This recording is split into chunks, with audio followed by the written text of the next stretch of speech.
லூக்கா 18வது அதிகாரத்தில் 9 to 14 ஆக்சுவலாக படிக்கணும். சங்கீதம் 91 1 to 16 முடிய 2 பேரும் படிக்கணும். 8 வசனம் சகரியா, 8 வசனம் ரொம்ப சாமுவேல். படிங்க. லூக்கா 18ஆம் அதிகாரம். லூக்கா 18. அன்றியும் தங்களை நீதிமான்கள் என்று நம்பி மற்றவர்களை அற்பமா எண்ணின சிலரை குறித்து அவர் ஓமை சொன்னார். 2 மனுஷர் ஜெபம் பண்ணும்படி தேவாலயத்துக்கு போனார்கள். ஒருவன் பரிசேயன், மற்றவன் ஆயக்காரன். பரிசேயன் நின்று, தேவனே, நான் பரிகாரர், அநியாயக்காரர், விபச்சாரக்காரர் ஆகிய மற்ற மனுஷரை போலும் ஆயக்காரனை போலும் நாள் உம்மை ஸ்தோத்திரிக்கிறேன். வாரத்தில் 2 தடவை உபவாசிக்கிறேன். என் சம்பாத்தியத்தால் தசமபாகம் கொடுக்கிறேன் என்று தனக்குள்ளே ஜெபம் பண்ணான். ஆயக்காரன் தூரத்தில் நின்று தன் கண்களையும் வானத்துக்கு ஏடு துணியாமல் தன் மார்பிலை அடித்துக் கொண்டு, தேவனே, பாவியாக என் மேல் கிருபையா இரும் என்றான். அவன் அல்ல, இவனே நீதிமானாக்கப்பட்டான் என்று தன் வீட்டுக்கு திரும்ப உங்களுக்கு சொல்லுகிறேன். ஏனெனில் தன்னை உயர்த்துகிறவன் ஏனும் தாழ்த்தப்படுவான், தன்னை தாழ்த்துகிறவன் உயர்த்தப்படுவான் என்றார். ஆமென். சங்கீத புத்தகம் 91ஆம் அதிகாரம். சங்கீதம் 91. உன்னதமானவரின் மறைவில் இருக்கிறவன் சர்வ வல்லவருடைய நிலையில் தங்குவான். நான் கர்த்தரை நோக்கி நீர் அடைக்கலம், என் கோட்டை, என் தேவன், நான் நம்பியிருக்கிறேன் என்று சொல்லுவேன். அவர் உன்னை வேடனுடைய கண்ணிக்கும் பாழாக்கும் கொள்ளை நோய்க்கும் தப்புவிப்பார். அவர் திறர்களாலே உன்னை மூடுவார். அவர் செட்டின் கீழே அடைக்கலம் புகுவாய். அவருடைய சத்தியம் உனக்கு பரிசையும் கேளகமாகும். இரவில் உண்டாகும் பயங்கரத்துக்கும் பகலில் பறக்கும் அம்புக்கும் இரவில் நடமாடும் கொள்ளை நோய்க்கும் மத்தியாவது பாழாக்கும் சங்காரத்துக்கும் பயப்படாதிருப்பாய். உன் பக்கத்தில் 1000 பேரும் உன் வலது விழுந்தாலும் அது உன்னை அணுகாது. உன் கண்களால் மாத்திரம் நீ அதை பார்த்து துன்மார்க்கருக்கும் பலனை காண்பாய். எனக்கு அடைக்கலமா இருக்கிற உன்னதமான கர்த்தரை உனக்கு தாவரமாய் கொண்டாய். ஆகையால் பொல்லாப்பு உனக்கு நேடாது, வாதையும் கூடாது அணுகாது. உன் வழிகளெல்லாம் உன்னை காக்கும்படி உனக்காக தம்முடைய தூதர்களை கட்டளையிடுவார். உன் பாதம் கல்லில் இடாதபடிக்கு அவர்கள் உன்னை தங்கள் கையிலே ஏந்தி கொண்டு போவார்கள். சிங்கத்தின் மேலும் பெரியமான் மேலும் நீ நடந்து பாலசிங்கத்தையும் வலுசிறப்பத்தை மிதித்து போடுவாய். அவன் எழுத்தில் வாஞ்சியாயிருக்கிறபடினால் அவனை விடுவிப்பேன். என் நாமத்தை அவன் அறிந்திருக்கிறபடினால் அவனை உயர்ந்த அடக்கத்தில் வைப்பேன். அவன் என்னை நோக்கி கூப்பிடுவான், நான் அவனுக்கு மறு உத்தரவு அருளி செய்வேன். ஆபத்தில் நானே அவனோடிருந்து அவனை தப்பிவித்து அவனை கனப்படுத்துவேன். நீண்ட நாட்களால் அவனை திருப்தியாக்கி என் ரட்சிப்பை அவனுக்கு காண்பிப்பேன். ஆமென். பார்த்தீங்கன்னா இங்கே நம்மளுக்கு அந்த 2 பேரை சொல்கிறாரு. ஒருத்தன் பரிசேயன், இன்னொருத்தன் யார்? ஆயாக்காரன். அதாவது என்ன சொல்லும்போது பரிசேயன் ஆயாக்காரன் என்ன பண்ணுறான்? நான் பாவி ஆண்டவரே என்ன மன்னிச்சிருப்பான்றான். பரிசேயன் என்ன பண்ணுறான்? இன்றைக்கி நம்ம நல்லா நீங்கள் பார்த்தீங்கன்னா ஸ்தாபன சபைகள் எல்லாம் யாராக இருக்காங்க? பரிசேயனா. ஸ்தாபன சபைகள் எல்லாம் பரிசேயன். ஏன்னா அவங்க யாரை ஆராதிக்கிறாங்க? சிலுவை அடிக்கப்படாமல் யாருக்கு தசமபாகம் காணி கொடுக்குறாங்க? உலகம் பூரா எப்படி இருக்கிற ஆராதனை கோயில் இருக்கோ அது மாதிரி இயேசு கோயில் எங்கே இருக்குது? உலகம் பூரா தோண்டிடுச்சு. இருக்கிற இடத்த அதாவது காட்டு பகுதியை பூரா அடைச்சி கோயிலாக்கிட்டான். எல்லாருமே சேர்ந்துட்டு அவங்களோட ஆராதனை முழுவதும் யாருக்கு போய் சேருது? இயேசுக்கு போய் சேருது. ஆனால் இயேசு யாராக இருக்கிறாரு? சிலுவை அடிக்கப்படாத நபர். அது ரோம அரசாங்கத்தினுடைய குலதெய்வத்தின் நாமம். ரோம அரசாங்கத்தின் குலதெய்வத்தின் நாமம் தான் இயேசு. ஏன்னா இன்றைக்கி பார்த்திங்கன்னா பங்கு நிறைய பேர்களுக்கு இருக்குது. குலதெய்வ நாமம், குலதெய்வ வணக்க வழிபாடு இருக்குது. ஒரு 20 பங்காளிகள் சேர்ந்து ஆளுக்கு ஒரு ஆடை கொண்டு போயிட்டு அந்த குலதெய்வ கோயிலில் போய் ஆடு வெட்டி பூஜை போட்டு எல்லோரும் பந்தி உட்காந்து சாப்பிடுவாங்க. அந்த மாதிரியான ஒரு நிலை இன்றைக்கி பிசாசில் உள்ளே கொண்டு வந்துட்டான். எல்லா மக்களுக்கும் உள்ளே கொண்டு வந்துட்டான். எல்லா மக்களையும் உள்ளே கொண்டு வந்து பிரித்து எல்லா மக்களும் தனக்கு அடிமையாக்கிட்டான். எல்லா மக்களும் தனக்கு கீழே அடிமை. அப்படி ஒரு நிலையை உருவாக்கின அந்த சத்ரு எவ்வளோ பெரிய கொடுமைக்காரன், எவ்வளோ கொடூரம்னு ஏற்கனவே நான் பல முறை உங்களுக்கு சொல்லியிருக்கிறேன். ஆனால் அந்த சத்தியத்தில் வரும்போது இந்த மக்களை விடுதலையாக்கக்கூடிய ஒரு சத்தியம் நம்மளுக்கு கர்த்தர் தரார். யாரை விடுதலையாக்கக்கூடிய சத்தியம்? இந்த மக்களை, இந்த உலகத்தில் உள்ள எல்லா மக்களையும் விடுதலையாக்கக்கூடிய ஒரு சத்தியம் தரார். நீங்கள் பார்த்தீங்கன்னு சொல்லும்போது அதில் நம்ம அப்போஸ்தலர் 1ஆவது அதிகாரத்தில் 9வது வசனத்தை பார்த்தா அவர் சொல்கிறாரு, இவைகளை அவர் சொன்ன பின்பு அவர் பார்த்து கொண்டிருக்கையில் உலகை எடுத்துக்கொள்ளப்பட்டார். அவர்கள் கண்களுக்கு மறைவாக ஒரு மேகம் அவரை எடுத்துக்கொண்டது. அவர் போகிற போது வானத்தை அண்ணாந்து பார்த்து கொண்டிருக்கையில் வெண்மையான அந்த வஸ்திரம் தரித்த 2 பேர் அவர்கள் அருகே நின்று கலிலேயராகிய மனுஷரே, ஏன் வானத்தை அண்ணாந்து பார்த்திருக்கிறீர்கள்? நீங்கள் ஏன் வானத்தை அண்ணாந்து பார்த்திருக்கிறீர்கள்? உங்களிடத்திலிருந்து எடுத்துக்கொள்ளப்பட்ட இந்த கிறிஸ்துவனர் எப்படி வானத்துக்கு எழுந்தருளி போனாரோ அப்படியே மறுபடியும் வருவார் என்றார்கள். நீங்க பாருங்க, வெளிப்படுத்தல் 1:7 பாருங்களேன். இதோ மேகங்களுடைய வருகிறார்,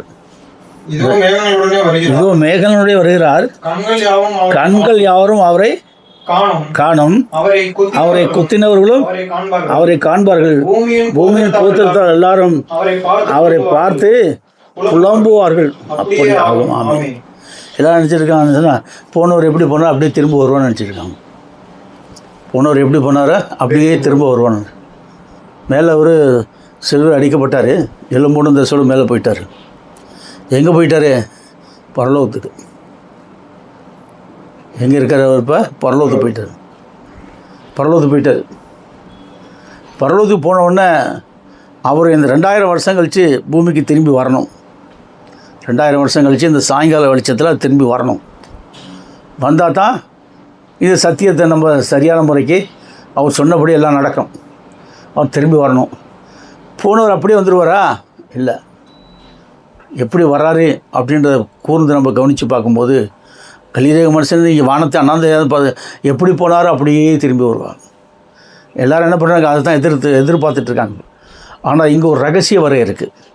இந்த ரகசிய வருகை என்பது என்னன்னா, இந்த ரகசிய வருகை ஒன்று இருக்குது. அப்புறம் ஏற்கனவே நான் சொல்லியிருக்கேன் உங்களுக்கு.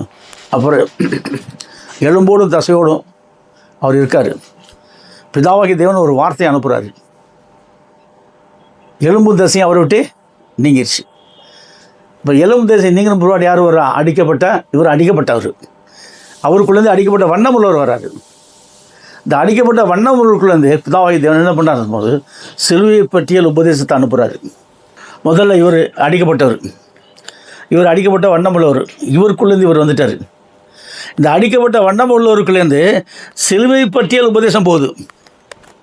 இந்த அடிக்கப்பட்ட வண்ணம் உள்ளவருக்கு சிலுவையை பற்றிய 7 உபதேசம். இதோ அவன் தாய் அவனை பாவத்தில் கர்ப்பந்தரித்தாள். அது போய் எங்கே போய் உட்காருது? இடது மணிக்கட்டு காயத்துக்குள்ளே. 2வது உபதேசம் பகையை சிலுவையில் கொன்று சமாதானத்தை நித்திய சுவிசேஷம் அறிவிப்பான். 2வது எழுதுங்க முதுகில் 40 மிலாரடி அதுக்குள்ளே போய் உட்காந்துருது. 3வது உபதேசத்தை பார்த்தீங்கன்னா கிறிஸ்துவனோ மரணத்தை ஜெயமாக விழுங்கி மரணமே உன் கூரங்கே பாதாளமேயும் ஜெயம். அப்போ எங்கே போய் உட்கார்றது? விழாவில், இடது பக்கம் விழாவில் போய் அந்த உட்கார்ந்து. அடுத்து தானும் உயிர்த்தெழுந்து மணவாட்டியை தன்னகத்தை உயிர்த்தெழ வைப்பவன் குதிங்காலுக்குள்ளே அந்த குதிங்கால் கயத்துக்குள்ளே போய் உட்காந்துருது. 5 கிறிஸ்துவனோவின் சிங்காசனத்தை பூமியில் ஸ்தாபித்து 1000 அரசாட்சி புரிபவன். கிறிஸ்துவனுடைய சிங்காசனத்தை பூமியில் வலது பக்கம் குதிங்காலுக்குள்ளே போயிடுது அந்த சுலைப்பட்டிய உபதேசம். 6வது உபதேசம் தானும் மகிமையின் சரீரத்தில் பிரவேசித்து மணவாட்டியை மகிமையின் சரீரத்தில் பிரவேசிக்க வைப்பவன். இது 6வது உபதேசம் எங்கே வந்துடுது? இந்த மணிக்கட்டு காயத்துக்குள்ளே போய் உட்காந்துருது. 7வது உபதேசம் எங்கே வருது? மணவாட்டி கிரீடமாசூடி நித்திய அரசாட்சி தலையில் போய் உட்காந்து. தலையில் தான் முன்முடி சொன்னாங்க இல்லையா? இடமிருந்து வளம் என்னும்போது சுலை மரண பிரசவ அந்த 7 காயங்களுக்குள்ளே சுழியை பற்றிய உபதேசம் போயிட்டு அப்படியே சொவ்வுன்னு போயிட்டு என்ன பண்ண சொல்லும்போது அப்படியே மாறிடுது. யாராக மாறிடுது? சுழியை பற்றிய உபதேசம் முதல்ல வந்தவர் பார்த்தீங்கன்னு சொல்லும்போது முதல்ல யாருன்னு சொன்னால் அடிக்கப்பட்ட வண்ணம் உள்ளவர். இந்த அடிக்கப்பட்ட வண்ணமுள்ளவருக்கு வந்து யார் வந்துட்டாப்ப? உயிர் தெழுந்த கிறிஸ்து. இவர் தான் யாராக இருக்கிறார்? இவர் தான் உயிர் தெழுந்த கிறிஸ்து. இப்போ உயிர் தெழுந்த கிறிஸ்து நேராக எங்கே வந்துட்டார்? இப்போ பூமிக்கு யாரை வந்து பிடிச்சிட்டாரு? இப்போ படிங்க. கலியுக மனுஷரே, நீங்கள் ஏன் வானத்தை அண்ணாந்து பார்த்து கொண்டு இருக்கிறீர்கள்? உங்கள் கண்களுக்கு முன்பாக எழுந்திருந்து போன இந்த குணமானார் எப்படி போனாரோ அப்படியே வருவார். எப்படி வந்துட்டாருப்பா? சுழியை பற்றிய 7 உபதேசமாக மாறி பூமிக்கு வந்துட்டார். இவர் தான் உயிர் தெழுந்த கிறிஸ்து. முதல்ல போனவர் அடிக்கப்பட்டவர். அடிக்கப்பட்டவருக்குள்ளேருந்தே அடிக்கப்பட்ட வண்ணமுள்ளவர் வந்தார். அடிக்கப்பட்ட வண்ணமுள்ளவர் அடிக்கப்பட்டவர் தேவனுடைய வார்த்தை தொட்டவுடனே அடிக்கப்பட்ட வண்ணமுள்ளவர் வந்துட்டார். அவர் முடிஞ்சிருச்சு, எலும்பு தசையை நீங்கிட்டார். அவர் இல்லை. அடுத்து வரும்போது என்ன சொன்னால், அடிக்கப்பட்ட வண்ணமுள்ளவர் இவருக்குள்ளே சுழியை பற்றிய உபதேசம் போயிடுச்சு. இந்த சுழியை பற்றிய உபதேசம் இவர் உலுக்கிட்டு இவருக்குள்ளே இந்த ஜூஸை எடுத்துட்டு எது வந்தது? உயிர் தெழுந்த கிறிஸ்து வந்துட்டார். இப்போ இவரும் இல்லை. இப்போ யார் இருக்காப்பா? உயிர் தெழுந்த கிறிஸ்து. அவர் எங்கே வர்றாருப்பா? பூமிக்கு வந்துட்டார். யாரோட நிற்கிறாருப்பா? 7ஆம் தூதரோடு இருக்கார். அவர் வந்து யாருக்குள்ளே போயிட்டார்? 7ஆம் தூதனுக்குள்ளே போயிட்டார். நல்லா கவனிப்பா. அவர் யாருக்குள்ளே போயிட்டார்? 7ஆம் தூதனுக்குள்ளே போயிட்டார். இல்லாட்டி சத்தியம் எனக்கு புரியாது. அவர் யாருக்குள்ளே உட்காந்து இப்போ சத்தியம் சொல்கிறாரு? 7ஆம் தூதனுக்குள்ளே உட்காந்து மகிமையடைந்த மணவாட்டி சபைக்கு எக்ஸ்பிளைன் கொடுக்குறாரு. இந்த பாக்கியத்தை பெற்றுக்கொண்ட ஜனங்க நிறைய பேர் இல்லை, ஆனால் பின்னாடி வருவாங்க. அதுதான் இங்கே சத்தியத்தை கொடுத்துருக்காரு உங்களுக்கு. ஆனால் இந்த சத்தியம் வந்து சாதாரணம் கிடையாது. கேட்ட காதுகளுக்கு கணக்கு கொடுக்கணும், பார்த்த கண்களுக்கு கணக்கு கொடுக்கணும், சிந்தைக்கு கணக்கு கொடுக்கணும். ஏன்னா தனித்தனியாக பிரிப்பார் உங்களை. ஏன்னா நீங்கள் கேட்டுட்டு வெறுமையாக நின்றக்கூடாது. மற்றவங்களுக்கு இந்த சத்தியத்தை போதித்து உள்ளே கொண்டு வரணும். அதுக்கு தான் இந்த மகத்தான சத்தியத்தை கொடுக்குறாரு, அது என் மூலியமாக. அப்போ எங்கேருந்து எங்கே வந்து கொடுக்குறாரு? உயிர் தெழுந்த கிறிஸ்து பூமிக்கு வந்து 7ஆம் தூதனை தட்டி எழுப்பி அவனுக்குள்ளே போய் அவனுக்குள்ளே வந்து இந்த சத்தியம் சொல்லி கொடுக்குறாரு. இல்லை சத்தியம் யாருக்காவது புரியுமா? எந்த மனிதனுக்கு சத்தியம் புரியுமா? சத்தியத்தை அறிவீர்கள், சத்தியம் உங்களை விடலாம். இது என்ன சத்தியம்? அது சிலுவை பற்றிய 7 உபதேசமே சத்தியம். இந்த உலகத்தில் சிலுவை பற்றிய உபதேசமே சத்தியம். இந்த சிலுவை பற்றிய உபதேசத்தை கொண்டு வரது யார் கொண்டு வரணும்? ஊரின் திமுண்ட 7ஆம் தூதன் மூலியமாகத்தான் அந்த சிலுவை பற்றிய உபதேசம் வருது. சிலுவை பற்றிய உபதேசம். இப்போ அதுக்கு இப்போ நான் சிலுவை பற்றிய உபதேசம் இங்கே சொல்லிட்டேன். அங்கே என்ன சொல்கிறாரு பார்த்தீங்களா? எக்காலம் ஊதுறதுன்றார். இப்போ பண்ணிங்கத இனி காலம் செல்லாது. ஆனாலும் தேவன் தம்முடைய ஊழியக்காரர் தீர்க்கதரிசிக்கு சுவிசேஷமா அறிவித்தபடி சத்தத்தின் நாட்களிலே அவன் எக்காலம் ஊதப் போகிற போது தேவ ரகசியம் அதை சொன்னோம். ஏன்னா 7ஆம் தூதனுடைய சத்தத்தின் நாட்களிலே இந்த 7ஆம் தூதன் வந்து எக்காலம் ஊத போகிறான். எக்காலம்னா என்ன? சிலுவை பற்றிய 7 உபதேசத்துக்குரிய ரகசியங்களை வெளியில் கொண்டு வர்றது. மறைபொருளை எல்லாம் வெளியில் கொண்டு வரணும். அதான் சிலுவை பற்றிய 7 உபதேசத்துக்குள்ள ரகசியங்களை வெளியில் கொண்டு வரான். இதோ அவன் தாய் அவனை பாவத்தில் கர்ப்பம் தரித்தான், துர்க்குணத்தில் உருவானான். பாவத்தில் கர்ப்பம் தரித்த தாய் யார்? துர்க்குணத்தில் உருவான குமாரன் யார்? இதுக்கு ஒன்றுக்கு விளக்கம் கொடுக்குறோம் இல்லையா? விளக்கம் கொடுத்து கொண்டு வரணும் இல்லையா? அப்போ தான் அந்த சத்தியம் இல்லாது புரியவே புரியாது. அடுத்து நீங்கள் பார்த்தீங்கன்னு சொல்லும்போது மத்தேயு 24வது அதிகாரத்தில் இதான் அந்த ரகசிய வரியை கொடுத்து சொல்லிட்டு வரேன். இப்போ 3வது வசனத்தை படிங்க. 24:3 பின்பு அவர் ஒலிவமலையின் மேல் உட்கார்ந்திருக்கையில் சீஷர்கள் அவருக்கு தனித்து வந்து இவைகள் எப்போது சம்பவிக்கும்? உம்முடைய வருகைக்கும் உலகத்தின் முடிவு அடையாளம் என்ன? எங்களுக்கு சொல்ல வேண்டும். அப்போ உம்முடைய வருகைக்கு உலகத்தின் முடிவுக்கு அடையாளம் என்னன்னு கேட்குறாங்க. கேட்கும்போது அவர் சீசர்களுக்கு சொன்னாலும் அவனுக்கு மண்டையில் அவனுக்கு ஏறாது. ஆனால் சொல்லிட்டாரா? 27, 28, 29, 30, 31 அதுலேயே மின்னல் கிழக்கிலிருந்து தோன்றி மேற்கு வரைக்கும் பிரகாசிக்கிறது போல மனுஷகுமாருடைய வருகையும் இருக்குன்னு சொல்லிட்டார். நீ நல்லா பார்த்தீங்கன்னா மத்தேயு 24 சொல்கிறாரு, மின்னல் கிழக்கிலிருந்து தோன்றி மேற்கு வரைக்கும் பிரகாசிக்கிறது போல மனுஷகுமாருடைய வருகையும் இருக்குன்னு சொல்லிட்டாரு. நீ எப்போதான் மின்னல் கிழக்கிலிருந்து தோன்றி மேற்கு வரைக்கும் பிரகாசிக்கிறது போல மனுஷகுமாரன். மின்னல் என்பது என்ன சொன்னால் சிலுவை பற்றிய உபதேசம், சத்தியம்தான் மின்னல். கிழக்குன்னு எது குறிக்குது? வேர்ல்டுலே கிழக்கு இந்திய தேசம். கிழக்கு என்பது எது? இந்தியா. இப்போ இந்தியாவுக்குள்ளே யார் வர்றான்? சென்னையில் 7ஆம் சதம் வர்றான். மின்னல் கிழக்கிலிருந்து தோன்றி மேற்கு வரைக்கும் பிரகாசிக்குது. மேற்குனா இது இந்த இங்கேருந்து தோன்றி நீங்கள் பார்த்தீங்க சொல்லும்போது இந்த ஒரு தீபகற்பம், இந்தியா எப்படியே ஒரு தீபகற்பம். கிழக்கு எங்கே இருக்குது? இப்போ ராமேஸ்வரம் இருக்குது இல்லையா, தொண்டி ராமேஸ்வரம் சொல்லுவாங்க இல்லையா, அதுதான் அந்த ஊர்லேருந்து நான் வர்றேன். புரியுதுங்களா? அப்போ கிழக்கிருந்து தோன்றி மேற்கு வரைக்கும் அப்படியே இந்தியா ஃபுல்லாக பரவ உலகம் பூரா போகும். அப்போ கிழக்குன்னு எது குறிக்குது? இந்தியா குறிக்குது. இந்தியாவிலேருந்து இந்த சத்தியம் வெளிப்பட்டு உலகம் பூரா பிரகாசிக்குது. இப்போ போயிடுச்சு, வாட்ஸ்அப்பில் போயிடுச்சு உலகம் பூரா. அப்போ கேட்குறவங்க என்ன பண்ணுவாங்க? ஒரு நேரம் இந்த வசனம் எவன்டேஜ் ஒருத்தர் பேசிடும், உடனே காட்டு தீமாரி பற்றிக்கணும் உலகம் பூரா. அதுதான் க்ளீனாக கர்த்தர் நம்மளுக்கு சொல்லியிருக்காரு. இப்போ நீங்கள் பார்த்தீங்க சொல்லும்போது பார்த்தா பிணம் எங்கேயோ அங்கே கழுகுகள் வந்து கூடும். பிணம் என்பது எதுக்கு? நம்முடைய சரீரமும் ரத்தம் தான் பிணம். கழுகு என்பது நம்ம தான். அதாவது அப்போ கர்த்தர் கொண்டு வந்து சேர்ப்பார். பிணம் என்பது அது என் செத்து கிடக்கிற பணம் கிடையாது. பிணம் என்ன? நம்முடைய மாம்சமும் ரத்தமும் தான் பிணம். இது கழுகு தான் திங்கி. எந்த கழுகு திங்கி? நம்ம தான் கழுகு. இப்போ நீங்கள் தான் கழுகு. இப்போ நான் ராபோஜனை கொடுக்க போகிறேன், அவருடைய மாம்சத்தை தரப்போகிறேன், அவருடைய ரத்தத்தையும் அவருடைய மாம்சத்தையும் உங்களுக்கு தரப்போகிறேன். அப்போ கழுகு யார்? உங்களை என்ன சொல்கிறாரு? ஒரு தீர்க்கதரிசி கழுகுக்கு சமானவன். ஒரு தீர்க்கதரிசினா என்ன குறிக்குது? கழுகு குறிக்குது. கழுகுனா தீர்க்கதரிசி. அந்த தீர்க்கதரிசி வரம் உங்களுக்குள்ளே வந்திருக்குது. உங்களுக்குள்ள சத்தியத்தின்படி உங்களுக்குள்ள உத்தர குத்தியாச்சு.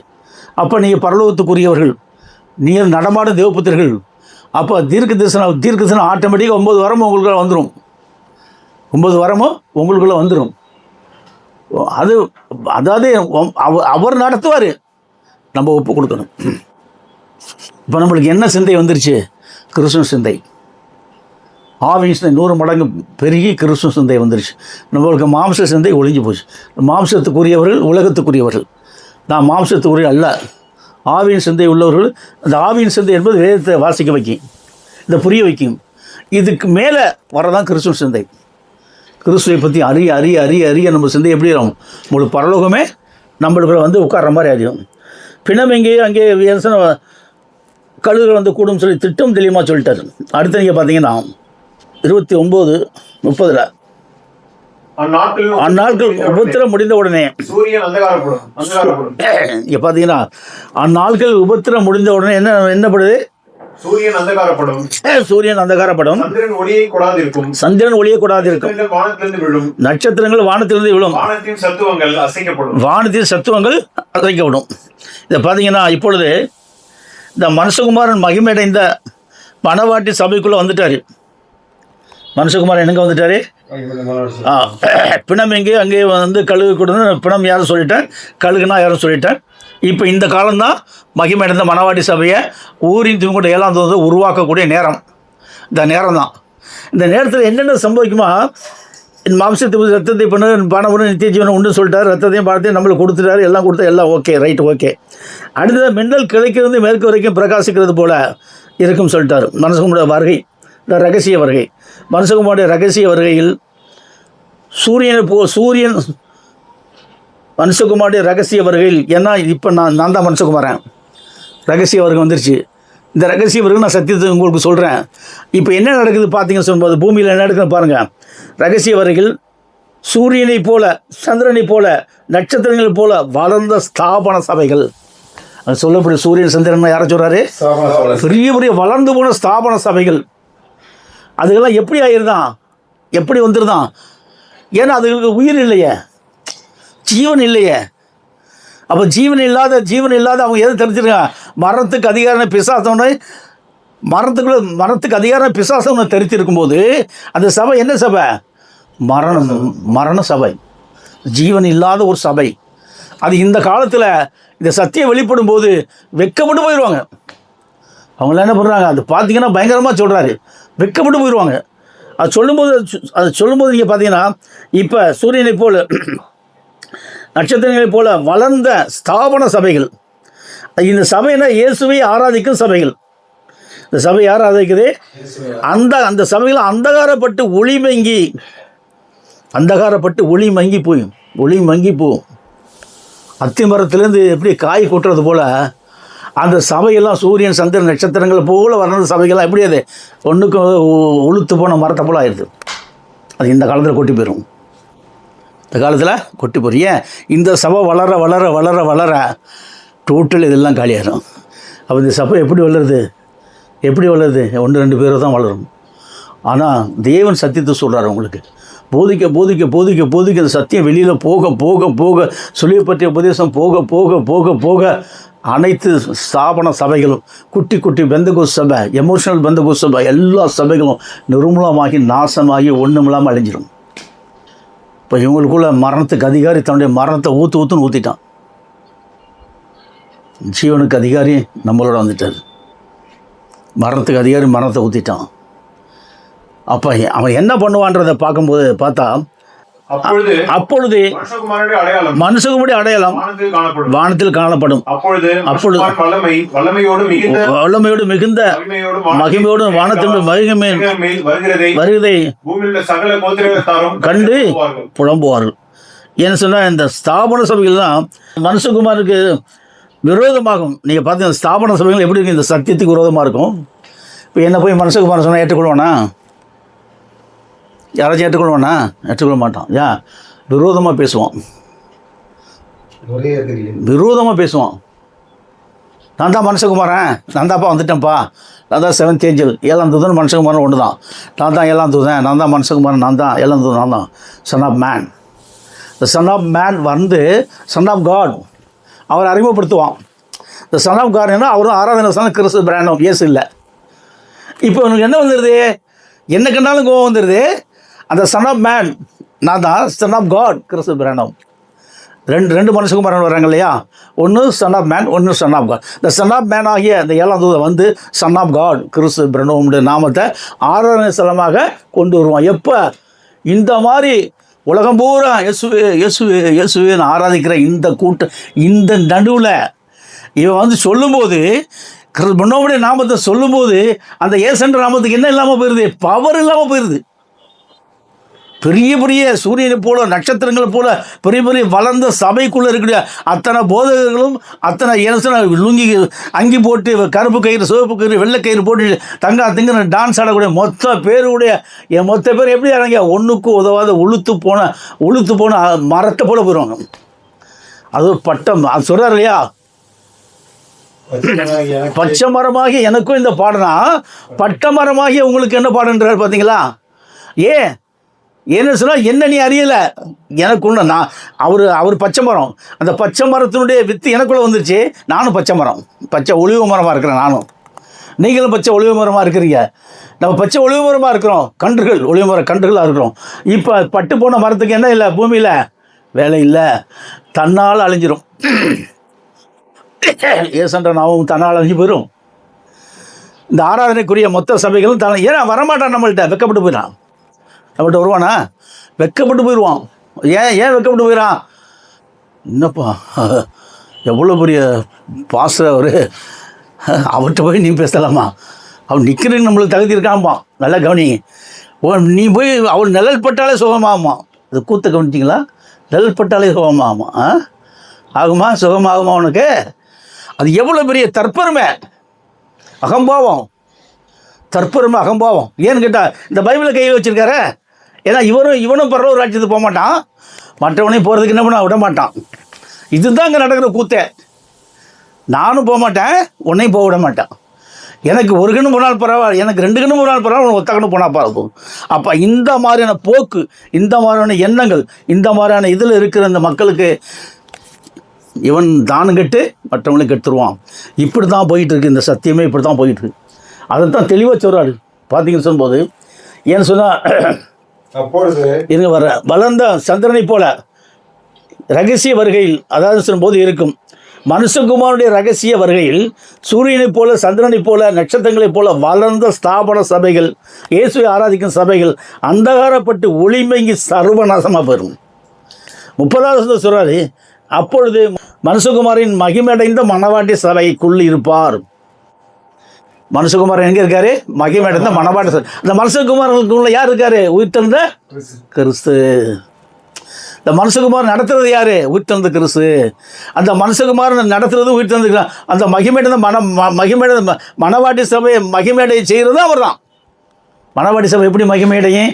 சத்தியத்தை அறிஞ்சால் தானே மகிமையடையும். அப்போ சத்தியத்தை அறிந்தால் அவருடைய வித்து உனக்குள்ளே வந்தால் தானே அவருடைய வித்து உனக்குள்ளே இருக்குது. அப்படி ஆட்டோமேட்டிக்காக மகிமையடைய வைப்பார் உன்னை.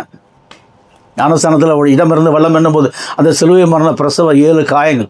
முதல்ல 7 காயம். அந்த 7 காயத்துக்குள்ளே என்ன வந்துருச்சு? சிலுவை பற்றி உபதேசம், அது ரத்தம், அதுக்கு மேலே அவருடைய நாமம் தனி தரிக்கப்பட்டிருக்க. நீ பரலோக முத்திரை தரித்த யோவான் 1:12-13 படி தேவபுத்திரனா மாறி இருக்கிற. இப்போ யார் மகிமையடைந்த? அதான் மணவாட்டி சபைக்குள்ள மிகுந்த வல்லமையோடும் அது 7ஆம் தூதன் அங்கே இருக்கிறான். 7ஆம் தூதன் வானத்தின் வேகங்கள்.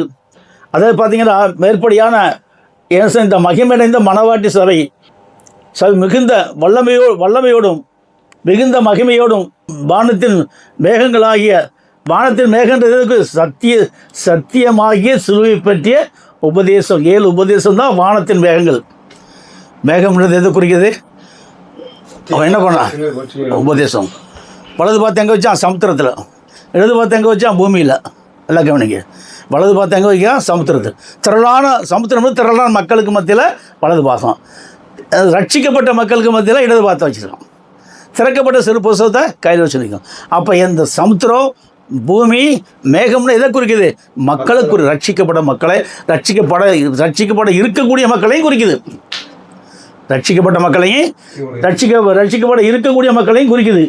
பற்றிய அந்த 7 இது என்ன சொல்லும்போது மிகுந்த வல்லமையோடும் மிகுந்த மகிமையோடும் வானத்தின் மேகங்களாகிய சத்தியமாகிய சுழியை பற்றிய 7 விதமான உபதேசங்களை போதிப்பதை பூமியில் உள்ள கோத்திரங்களாகிய மொத்த ஸ்தாபன சபைகளும் மனுஷகுமாரனுக்கு விரோதமாகவும் மனுஷகுமாரனால் ஸ்தாபிக்கப்பட்ட மகிமையடைந்த மணவாட்டி சபைக்கு விரோதமாகவும் எழும்புவார்கள். இந்த சத்தியம் இப்போ வெளியில் போக போக என்ன பண்ணுவானுவா? நிராகரிப்பான், எழும்புவான், விரோதமாக எழும்புவான். ஏன்னா மெஜாரிட்டி இருக்க. இப்போ நம்மளை மதிக்க மாட்டான். அவனுக்கு அவனே மதிப்பை தேடிக்கிடுவான். நம்ம யாருக்கு மதிப்பு தேடுறதில்ல. நம்மளுக்குள்ளே இருக்கார் இல்லையா, அவருடைய பிதாவுக்கு மகிமை தேடுவார். சொல்கிறாரு பிதான்றார். எதுக்கு பிதான்னு சொல்கிறாரு? உள்ளுக்குள்ளே குமாரன் இருக்காரு. குமாரன் உள்ளுக்குள்ளே இருக்கார். இப்போ ஒரு பிதான்றாரு. யாரை பிதான்னு சொல்லுவார்? இந்த இவரால் ஜெனிப்பிக்கப்பட்ட அவங்க அப்பா இருக்காரு, அவர் தான் பிதான் இவர் சொல்ல முடியும். அப்போ அவர் சொல்கிறாரு பிதா. இதோ நேசகுமாரன் இவருக்கு பிரியமாக இருக்குது. நேசகுமாரன் தான் அவர் பேரன், உயிர்த்ததுக்கு பேரன். உயிர்த்தெழுந்த கிறிஸ்து புரிதான் பேரன். இப்போ அவருடைய வித்து நம்மளுக்குள்ள வந்திருக்குது. அவருடைய வித்து நம்மளுக்குள்ள வந்துடுது. அப்போ எப்பேற்பட்ட ஒரு கிருபிக்குள்ளாக நம்மளை நடத்தி தூக்கிட்டு போகிறாரு. அப்போ இது யாருக்கு பிடிக்காது? பெரிய பெரிய ஸ்தாபன சபைக்காரனுக்கு இந்த சத்தியம் விரோதமாக இருக்கும். மனுஷகுமார் ஸ்தாபிக்கப்பட்ட மகிமையடைந்த மணவாட்டி சபைக்கு விரோதமாக எழும்பி விரோதிப்பார்கள். சத்தியத்திற்கு எதிர்த்து நிற்பார்கள். இந்த அம்பிரே இன்னொருத்தனை மோசைக்கு எதிர்த்தான் இல்லையா? எம்பிரேயும் மோசைக்கு எதிர்த்துனது போல இந்த மக்கள் என்ன பண்ணுவாங்க? மொத்த ஸ்தாபன சபைக்காரன் நம்மளுக்கு எதிர்த்திருப்பான், சத்தியத்துக்கு எதிர்த்திருப்பான். சத்தியத்தை அறிந்தால் தானே விடுதலை கிடைக்கும். எங்களுக்கு சத்தியமே தேவையில்லை. ஏன்? நாங்கள் எங்கே இருக்கிறோம்ப்பா? பரலோகத்தில் இருக்கோம். பரலோக ராட்சியத்துக்குள்ளேன்னு சொல்லுவோம். இவன் சாத்தானுடைய ராட்சியத்துக்குள்ளேயும் சாத்தானுக்குள்ளே இருந்துக்கிட்டு எங்கே இருக்கானா? பரலோகத்துக்குள்ளேயும் பரலோக ராட்சியத்துக்குள்ளே இருக்கானோ. எவ்வளோ பெரிய மேட்டுமை பாருங்கள். எவ்வளோ பெரிய அகம்பாவம் பாருங்கள். இந்த மாதிரி அகம்பாவம் மேட்டுமை உள்ள மக்களுக்கு சத்தியம் புரியுமா? ஆனால் அவங்க கையில் என்ன இருக்குது? வேதம் இருக்கு. வேதம் இல்லாத மக்களே இல்லை, வேதம் இல்லாத சபையே இல்லை. இதை வச்சுக்கிட்டு அப்பா குருத்தோலையை பிடிச்சிட்டு நடப்பாங்க பாருங்கள். என்ன ஓசனை போட்டு போகக்கூடிய இதெல்லாம் பார்த்தா ஆச்சரியமாக இருக்குது. ஏன்? சத்தியம் புரியாதபடி கடந்து இதெல்லாம் ஒரு டப்பாங்குத்து டான்ஸ் மாதிரி பண்ணி உலகத்தை ஏமாற்றக்கூடிய காரியங்கள் யார் செய்கிறா? இதெல்லாம் பெரிய அங்கி போட்ட ஊழியக்காரனே பண்ணுறான் அந்த மாதிரி காரியங்களை. ஜனங்களுக்கு என்னையா புரிய போகுது? நம்மளுக்கு புரிஞ்சால் பார்த்தா தான். இவனுக்கே புரியலை, இவன் இங்கே ஜனங்களுக்கு புரிய வைக்க போகிறான். அந்த மாதிரி ஏன்னா விரோதிப்பார்கள். சத்தியத்துக்கு எதிர்த்து நின்று மேலும் எழும்புவார்கள். வசனம் 31 பார்த்தீங்கன்னா, வலுவாய் தொனிக்கும் எக்கால சத்தமாகிய அவர் தமது தூதர்களை வலுவாய் அனுப்புவார். அவர்கள் ம் அவரால் தெரிந்து கொள்ளப்பட்டவர்களை ம் வானத்தின் ஒரு முனை இருங்க, நான் சொல்லிக்கிறேன். 34 வலுவாய் துணிக்கும் எக்கால சத்தமாகிய சிலுவையை பற்றிய 7 உபதேசத்தை தமது ஊழியக்காரர்கள் மூலியமாக உலகம் பூராவில் அனுப்புவார். ஆமென். செய்தி போயிடுச்சு. இப்போ செய்தி போயிடுச்சு. இந்த செய்தியை கேட்டு எவன் ஓடியாரனா அவன் போனால் ஊழியக்காரனை மாறிடுவான். இந்த செய்தியை கேட்டு வரான் பாருங்க, அவன்லாம் ஊழியக்காரனை மாறிடுவான். அப்போ இந்த செய்தி போகிறோன்னே எல்லாரையும் ஊழியக்காரன் ஆக்கி விட்டுருது. இந்த செய்தி அப்பேற்பட்ட வல்லமுள்ள செய்தி.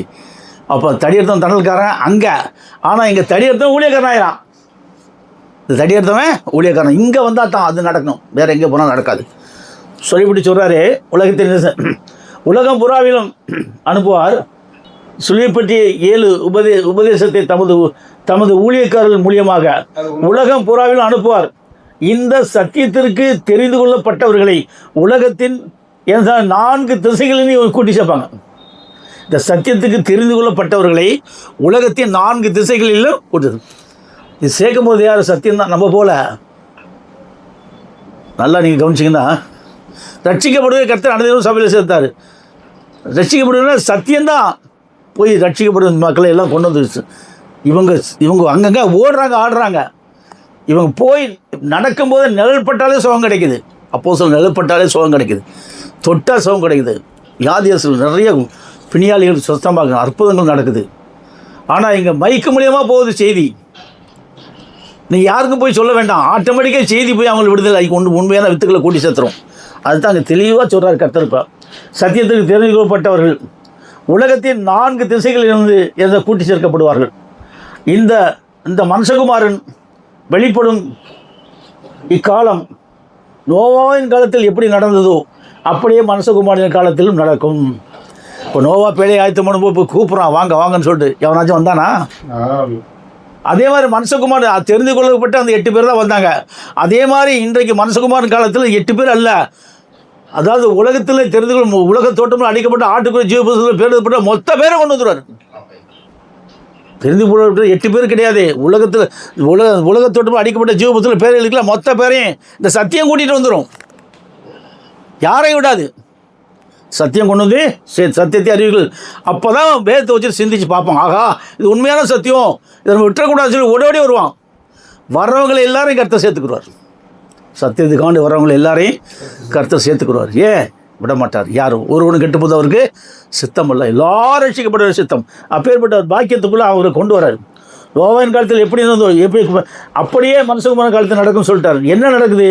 அதனால் எப்படி எண்ணிலும் ஜலப்பிரளயம் வந்து எல்லாரையும் மாறிக்கொண்டு போகுது. நோவாவின் முன்னத்துக்கு ஜனங்கள் என்ன பண்ண ஜலப்பிரளயம் வாரிக்கு போகிறதுக்கு முன்னாடி சொல்லும்போது அவங்க புசிக்கிறது, கூடுறது, பெண் கொண்டு பெண் கல்யாணம் பண்ணுறது, போக்குவரத்து எப்படி வாழ்ந்தாங்க பார்த்தீங்களா?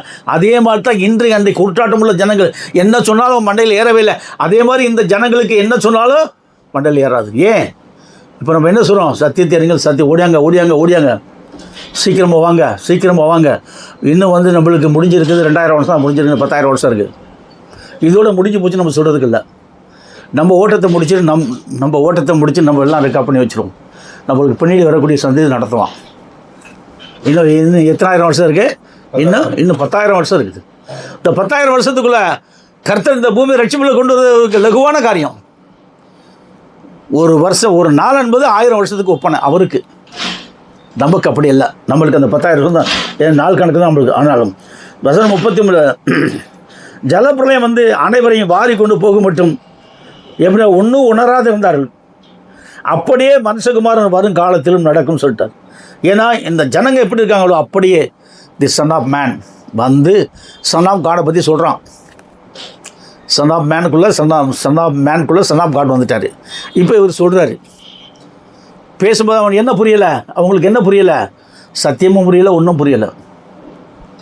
சத்தியம் புரியலை, ஒன்றும் புரியலை. ஏன்? வேதம் கையில் இருக்குது. என்னன்னே தெரியல. எல்லோரும் ஓடினா நானும் ஓடினேன், எல்லோரும் டான்ஸ் ஆடினா நானும் டான்ஸ் ஆடினேன். எல்லாம் இப்படியும் பண்ணால் என்ன பரலோகத்துக்கு அவன் போயிட்டானா நானும் போகல, அவன் போட்டி நானும் போக மாட்டேன். முடிஞ்சு போச்சா கதை? இது என்ன கூத்து? அப்படி இல்லாதபடி கர்த்தர் என்ன பண்ணார்? இந்த சத்தியத்தில் அப்படி யாரும் வர முடியாது. இங்கே வந்து சத்தியத்தை கேட்டு ஒழுங்காக நின்று கரெக்டாக நின்று எல்லாத்தையும் பண்ணிவிட்டு அவர்கள் ஏசா திருமுழுக்கு எடுத்து அப்போ இடமிருந்து வளம் என்னும்போது சொல்லப்பற்றிய 7 உபதேசம் தரிக்கப்பட்டு இந்த 4 தரிக்கப்பட்டால் தான் அவங்களுக்கு ரட்சிப்பு. இதுதான் பரலோக வித்து. மற்றவங்களாம் பரலோக வித்தாக மாறிட முடியுமா? போயிட முடியுமா? ஒரு காலம் முடியாது. அடுத்து நீங்கள் பார்த்தீங்கன்னா சும்மா உங்கள் ஆண்டவர் இந்த நாளிகள் வருவார் என்று நீங்கள் அறியாதிருக்கிறபடியால் விழித்திருங்கள். என்ன சொல்கிறேன்னா, உங்கள் ஆண்டவர் இந்த நாளிகையில் வருவார் என்று நீங்கள் அறியாதிருக்கப்படினால் விழித்திருங்கள்.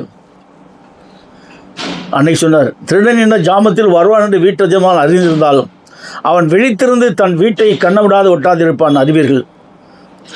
ஏன் சார் திருடனுக்கு எதாவது தெரியுமா? அதே போல் இன்றைக்கு மனுஷகுமாரன் வரும்பொழுது எப்படி வர்றான்னு சொல்லும்போது, the son of God, son of மேனுக்குள்ளே வந்து இந்த சத்தியத்தை சொல்லும் பொழுது, சன் ஆஃப் மேன் ஒரு ஆள் இல்லை, 2 பேர். சன் ஆஃப் மேன் எத்தனை பேர்? மனுஷகுமாரன் மனுஷகுமாரன் 7th ஏஞ்சல். அந்த 7th ஏஞ்சுக்குள்ளே சன் ஆஃப் காட் வந்துடுறாரு. அவர் வந்து தான் இந்த சத்தியத்தை சொல்ல முடியும். அதனால சொல்ல முடியும். இப்போ சன் ஆஃப் காட்னு யாரை சொல்கிறேன்? உயிர் தந்த கிறிஸ்து. சன் ஆஃப் காட்னு யாரை சொல்கிறேன்? இப்போ நான் சொல்ல புரியுதா? இப்போ சன் ஆஃப் காட்னு யாரை சொல்கிறேன்? உயிர் தந்த கிறிஸ்து. யாருக்குள்ளே வந்துட்டாரு? எனக்குள்ள. அதுதான் எப்படி சூட்சமாக கொண்டு போகிறேன். எவனுக்காச்சும் புரியுமா? அது தலையை கீழே வச்சு காலை மேலே தூக்கினாலும் இப்போ சாவர வரைக்கும் புரியாது. ஒரு சென்டென்ஸும் புரியாது, ஒரு வரையும் புரியாது. சொல்கிறதுமா அப்போ என்ன, அவர் தி சன் ஆஃப் மேனுக்குள்ளே வந்து சன் ஆஃப் காட் வந்துட்டார். உயிர் தந்த கிறிஸ்து எனக்குள்ளே வந்து சொல்லித்தராரு உங்களுக்கு. எதுக்கு? உங்களை பலப்படுத்துகிறார். அது நம்மளை சுற்றிலும் எதிர்ப்பு நிறையா இருக்கும், பொறாமல் இருக்கும். கொஞ்சம் பிசாசு சும்மா இருப்பானா? இந்த மாதிரி சவுண்டை உண்டு பண்ணுவான், ஏதாச்சும் ஒன்று பண்ணுவான். புரியுதுங்களா? ஏன் நம்மளை கொந்தளிக்க வைப்பான், சண்டை போட வைப்பான். நம்மளுக்கு மன அமைதியை கொடுக்க மாட்டான். நான் போக்கில் வருத்தம் எவ்வளோ பார்க்குறேன். குனிய முடியல, நிமிர முடியல, அவ்வளோ பிரச்சனை எனக்கு. இருந்தாலும் என்ன பண்ணுறேன்னு சொல்லுது, தெளிந்த புத்தியோடு தெளிந்த ஞானத்தோடு. நான் வீட்டில் இருக்கிறதுக்கிட்ட எங்கேயாச்சும் போய் அப்படியே ட்ராவல் பண்ணி பஸ்ஸில் போயிட்டு வந்து அங்கே போயிட்டு இங்கே போயிட்டு அப்படியே போயிட்டு மைண்டை ஒருநிலைப்படுத்தி கொண்டு வரேன். நேற்று கிட்டத்தட்ட 3 மணி நேரம் வச்சு மைண்டை கான்சன்ட் கொண்டு வரதுக்கு. 3 மணி நேரம் எல்லா விதத்துலேயும் கஷ்டம் எனக்கு. ஆனால் இருந்தாலும் கர்த்தர் என்ன பண்ணார்? மன நிம்மதியை கொடுத்தாரு. ஏன்னா பார்த்தீங்கன்னா அது கூட சொல்லும்போது வசனம் நடக்கும். வசனம் 42, 42, 43, 44 சொல்கிறாரு, உங்கள் ஆண்டவர் இந்த நாளில் வருவார் என்று விழித்திருங்கள்.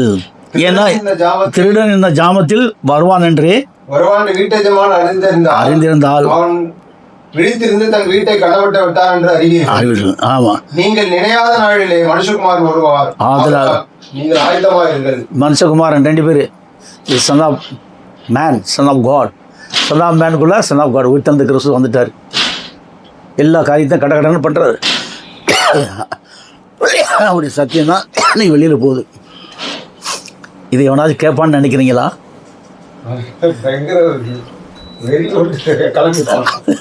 இந்த சத்தியத்தை கேட்பான்னு நினைக்கிறீங்களா? கேட்டு வந்துடுவான்னு நினைக்கிறீங்களா? ஏன் வரமாட்டான்? ஏற்கனவே நாங்கள் வந்து எவ்வளோ பெரிய சபையில் இருக்கோம் தெரியுமா? ஒவ்வொரு பிரசங்கம் எப்படி வருது தெரியுமா? அப்படியே பவர் கட்டி வருதம். எப்படி வருதான்? அப்படியே பவர்ஃபுல்லாக வருதான். எங்கே போய் சொல்லி நம்ம இடிச்சிருச்சா வர்றது? ஏன்னு கேட்டால் சத்தியத்தை சத்தியம் தான் விடுதலையாக்கும். சத்தியத்தை அறியாதவனுக்கு அவன் விடுதலை கிடையாது. அடுத்து நீங்கள் பார்த்தீங்கன்னா சொல்லிட்டு இப்போ சொல்கிறாரு வருஷம் மல்கியா 4:6, சகரியா 17:7, வெளிப்படுத்தல் 10:6, 1, 2, 3, 4.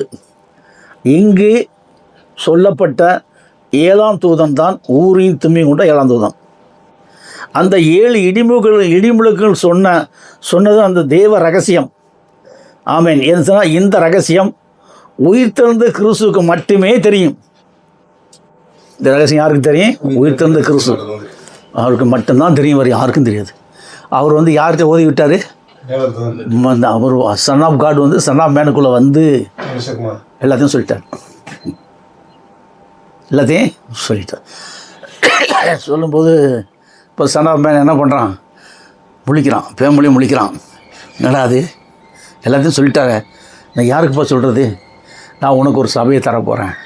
என்ன சபையை தரப்போறீர்கள்? மகிமண்டந்த மனவாட்டிய சபை. நான் ஏற்கனவே கொடுத்துருக்கிறீர்கள். அவங்களுக்கு சொல்லு, அவங்க மூலியமாக இந்த உலகத்துக்கு சத்தியத்தை நான் கொண்டு போகிறேன். வாட்ஸ்அப்லேயே போகிறது ஒன்று, உங்கள் மூலியமாக நீங்கள் சத்தியத்தை பக்குவமாக சொல்லி ஆத்துமக்கள் ஆதாயப்படுத்துறது ரட்சிக்கக்கூடிய கர்த்தர் அனைத்து சபையில் உங்களுக்கு கொண்டு கர்த்தர் செய்வார். செய்தி பறந்து போயிடுச்சு, இப்போ உலகம் பூரா போயிடுச்சு. அடுத்து நீங்கள் பார்த்தீங்கன்னா ரொம்ப தெளிவாக சொல்கிறாரு. அது கூட நீங்கள் பார்த்தீங்க சொல்லும்போது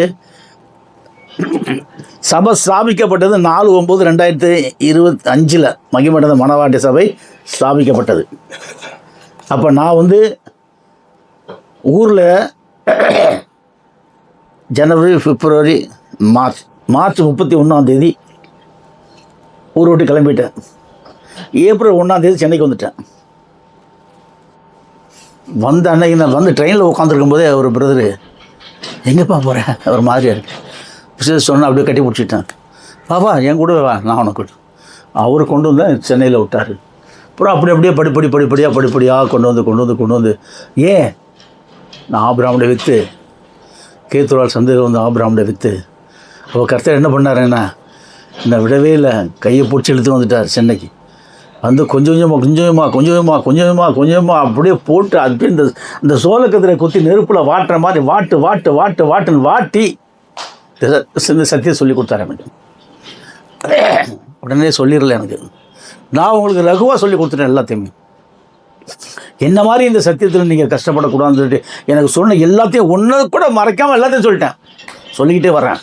எதுக்காக வேண்டி நீங்கள் முழங்கால் போட்டு நான் சொன்ன சத்தியம் கரெக்டாக இருக்கணும், மைண்டில் கொண்டு வந்துட்டு பிற்பாடு நான் சொன்னது தப்பாக என்னை விடாத, கேள்வி மேலே கேள்வி என்ன கேளு, எல்லாத்தையும் தேவாவி எனக்குள்ளேருந்து உனக்கு சரியான விளக்கம் கொடுத்து உனக்கு தூக்கிட்டு வருவார்.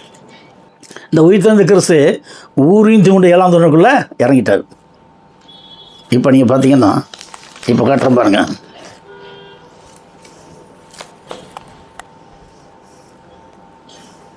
உயிர்த்தெழுந்த கிறிஸ்து யாருக்குள்ளே வந்துட்டார்? இப்போ இவன் தான் ஊரின் 7ஆம் தூணுக்குள்ளே உயிர்த்தெழுந்த கிறிஸ்து வந்துட்டார். நான் இருக்கிறேன், எனக்குள்ளே யார் இருக்கா? உயிர்த்தெழுந்த கிறிஸ்து. புரியுது? இப்போ எனக்குள்ளே இருக்கிறது யார்? உயிர்த்தெழுந்த கிறிஸ்து. அவருடைய நாமம் என்ன? பிரானோம். புரியுது? அப்போ இந்த ஒவ்வொரு எழுத்துக்குள்ளே என்ன இருக்குது? சிலுவை பற்றிய ஒவ்வொரு உபதேசம். ஒவ்வொரு எழுத்துக்குள்ளே என்ன இருக்குது? சிலுவை பற்றிய 7 உபதேசம். இந்த சிலுவை பற்றிய உபதேசம் எங்கே கொண்டு ஒரு மனிதனை பரலோகத்துக்கு கொண்டு போகுது?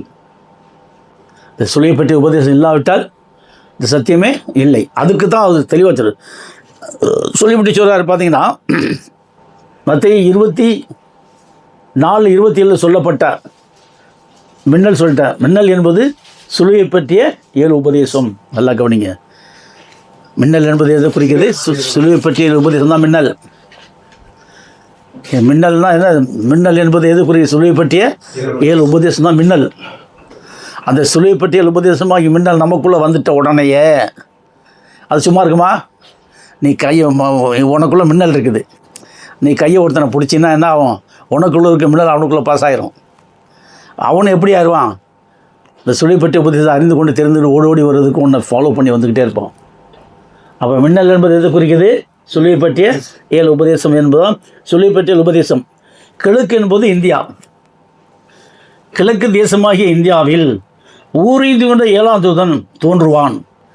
இவனுக்குள் யார் வந்துடுது? உயிர்த்தெழுந்த கிறிஸ்து பிரானோம் இருப்பார். இவனுக்குள் இருப்பார். இந்த நேரத்தில் இவன் என்ன சொன்ன? இவனுக்குள் இருந்து, அந்த உயிர்த்தெழுந்த கிறிஸ்து இவனுக்குள் இருந்து கொண்டு சிலுவை பற்றிய உபதேசத்தை இந்த உலகுக்கு கொண்டு வருவார். இந்த சிலுவை பற்றிய உபதேசமே பிரானோம் என்ற நாமத்திற்குள் இருக்கின்றது. சிலுவை பற்றிய உபதேசம் எதுக்குள்ளே இருக்குது? பிரானோம் என்ற நாமத்துக்குள் ஒவ்வொரு எழுத்துக்குள்ளும் ஒவ்வொரு சிலுவை பற்றிய உபதேசம் இருக்குது, நாமத்துக்குள்ளே இருக்குது. இப்போ நான் சொன்ன உங்களுக்கு நாமத்துக்குள் வசனம் 24 மத்தேயு 24:44 சொல்கிறாரு, நீங்கள் நினையாத நாழிகையிலே மனுஷகுமாரன் வருவார், ஆதலால் நீங்கள் ஆயத்தப்படுங்கள் சொல்லிட்டார் இல்லையா? இது சொல்லப்பட்ட மனுஷகுமாரன் நீங்கள் நினையாத நாளிகையிலேயே மனுஷகுமாரன் என்ன பண்ணார்? வருவார். நீங்கள் என்ன பண்ணுங்க? ஆயத்தமாக இருங்கள். என்ன சொன்னது? சொல்லப்பட்ட நீங்கள் நினையாத நாளிகள் என்ற இந்த நேரம்தான் மனுஷகுமாரன் வெளிப்படுவான். இந்த நேரத்தில் தான் வெளிப்படுறான். நினையாத நாளிகள் மனுஷகுமாரன் வந்துட்டான். யாருமே நம்ப மாட்டான். யாரும் நம்ப மாட்டான். ஏன்? ஏன் நம்ப மாட்டான்னு சொன்னால் சத்தியத்துக்கு அவனுக்கும் சத்தியம், அதாவது சொல்ற அந்தி கிறிஸ்துவாய் பிசாசு இந்த சத்தியத்தை விட்டு அவனை வேறு பிரித்து அந்தி கிறிஸ்து ஆவியை ஊற்றி சிலுவையில் அடிக்கப்படாத இயேசுன்ற நாமத்தில் அவனை முழுக்காட்டி, புரியுதுங்களா? இவன் ஒரு பர்சன்டேஜ் கூட இங்கே வராதபடி பண்ணிட்டான். மரணம் ஊற்றப்பட்டாச்சு, மரணம் ஊற்றப்பட்டது. அது ஆதாம் ஏவாளும் என்ன பாவம் செஞ்சாங்களோ அந்த பாவத்தில் எப்படி மரணம் உள்ளே வந்துச்சு, அதே மாதிரி சத்துரு என்ன பண்ணிட்டான், நாளாக நாளாக நாளாக நாளாக அவனுடைய வித்துக்கள் எல்லாம் தனியாக பிரிச்சுட்டு போயிட்டான். எதை விட்டு? தேவனை பிதாவை விட்டும், பிதாவாய் தேவனுடைய குமாரனை விட்டும், பரிசுத்தாவை விட்டும் இந்த வேதத்தை விட்டு பிரிச்சுட்டான். இப்போ அவங்கெல்லாம் யார் மடியில் இருக்காங்க? இப்போ அங்கே எங்கே வந்துட்டாங்க? இப்போ அந்த கிருஷ்ண பிடியில் வந்துட்டாங்க, அங்கே போய் மாட்டிக்கிட்டாங்க. இந்த நேரம் தான் மனுஷகுமாரன் வெளிப்படும் நாள் ஆகும். இதைத்தான் அப்போஸ்தலர் 1:11-9:10 இந்த வருகை தான் உயிர்த்தெழுந்த கிறிஸ்து பிரம்மம் இன் வருகை. சுழியை பற்றிய 7 உபதேசத்தால் ஜனிப்பிக்கப்பட்டவர் வர்றாரு. அப்போஸ்தலர் 1ஆவது அதிகாரத்தில் பார்த்தீங்கன்னா 1:11-9:10 முதல்ல 11 படிங்க, அப்புறம் 9:10 படிங்க. கலிலேய மனுஷரே, நீங்கள் ஏன் வானத்தை அண்ணாந்து பார்த்து கொண்டு இருக்கிறீர்கள்? உங்களுக்கு இருந்து வானத்துக்கு எடுத்துக்கப்பட்ட இந்த கிறிஸ்துவமானவர் எப்படி உங்கள் கணக்கு முன்னாடி போனாரோ அப்படியே மறுபடியும் வருவார். வந்துட்டாரு. எவனா நம்புவானா? வர்றது எப்படி வர்றாரு? உயிர்த்தெழுந்த கிறிஸ்துவா வர்றாரு. அப்போ தான் இந்த மக்களுக்கு உயிர் கொடுக்க முடியும். செத்து போனவனுக்கு எப்படி போனவரோ அப்படியே வர முடியாது. 2 நிலையும் மாறுது. எலும்பு தசையும் போயிடுச்சு, அவருக்குள்ளே இவர் வராது, இவருக்குள்ளே சொல்லப்பட்ட உபதேசம் போய் இப்போ உயிர் தந்தது கிறிஸ்துவாக இவர் தான் மனுஷகுமாரனா வராரு. நீங்கள் நினையாத நாளிகளே திருடன் ஜாமத்தில் வளர்ந்து அறியாமல் இருக்கிறீங்களா? அறிஞ்சு நினையாத நாளிகளே வந்துடுவார், மனுஷகுமாரன் வந்துட்டார். மனுஷகுமாரன் யாருக்குள்ளே வந்துட்டார்? இப்போ the son of man, son of God. Son of மேனுக்குள்ளே மனுஷகுமாரன் சன் ஆஃப் காட் உள்ளே வந்துட்டார். இன்றைக்கி 2 காரியத்தை முடிச்சிட்டாரு. இன்றைக்கி பூமிக்கு வந்துட்டார். இவரை ஜெயங்கொள்ள யாருனாலேயும் முடியாது. எவனாலேயும் முடியாது.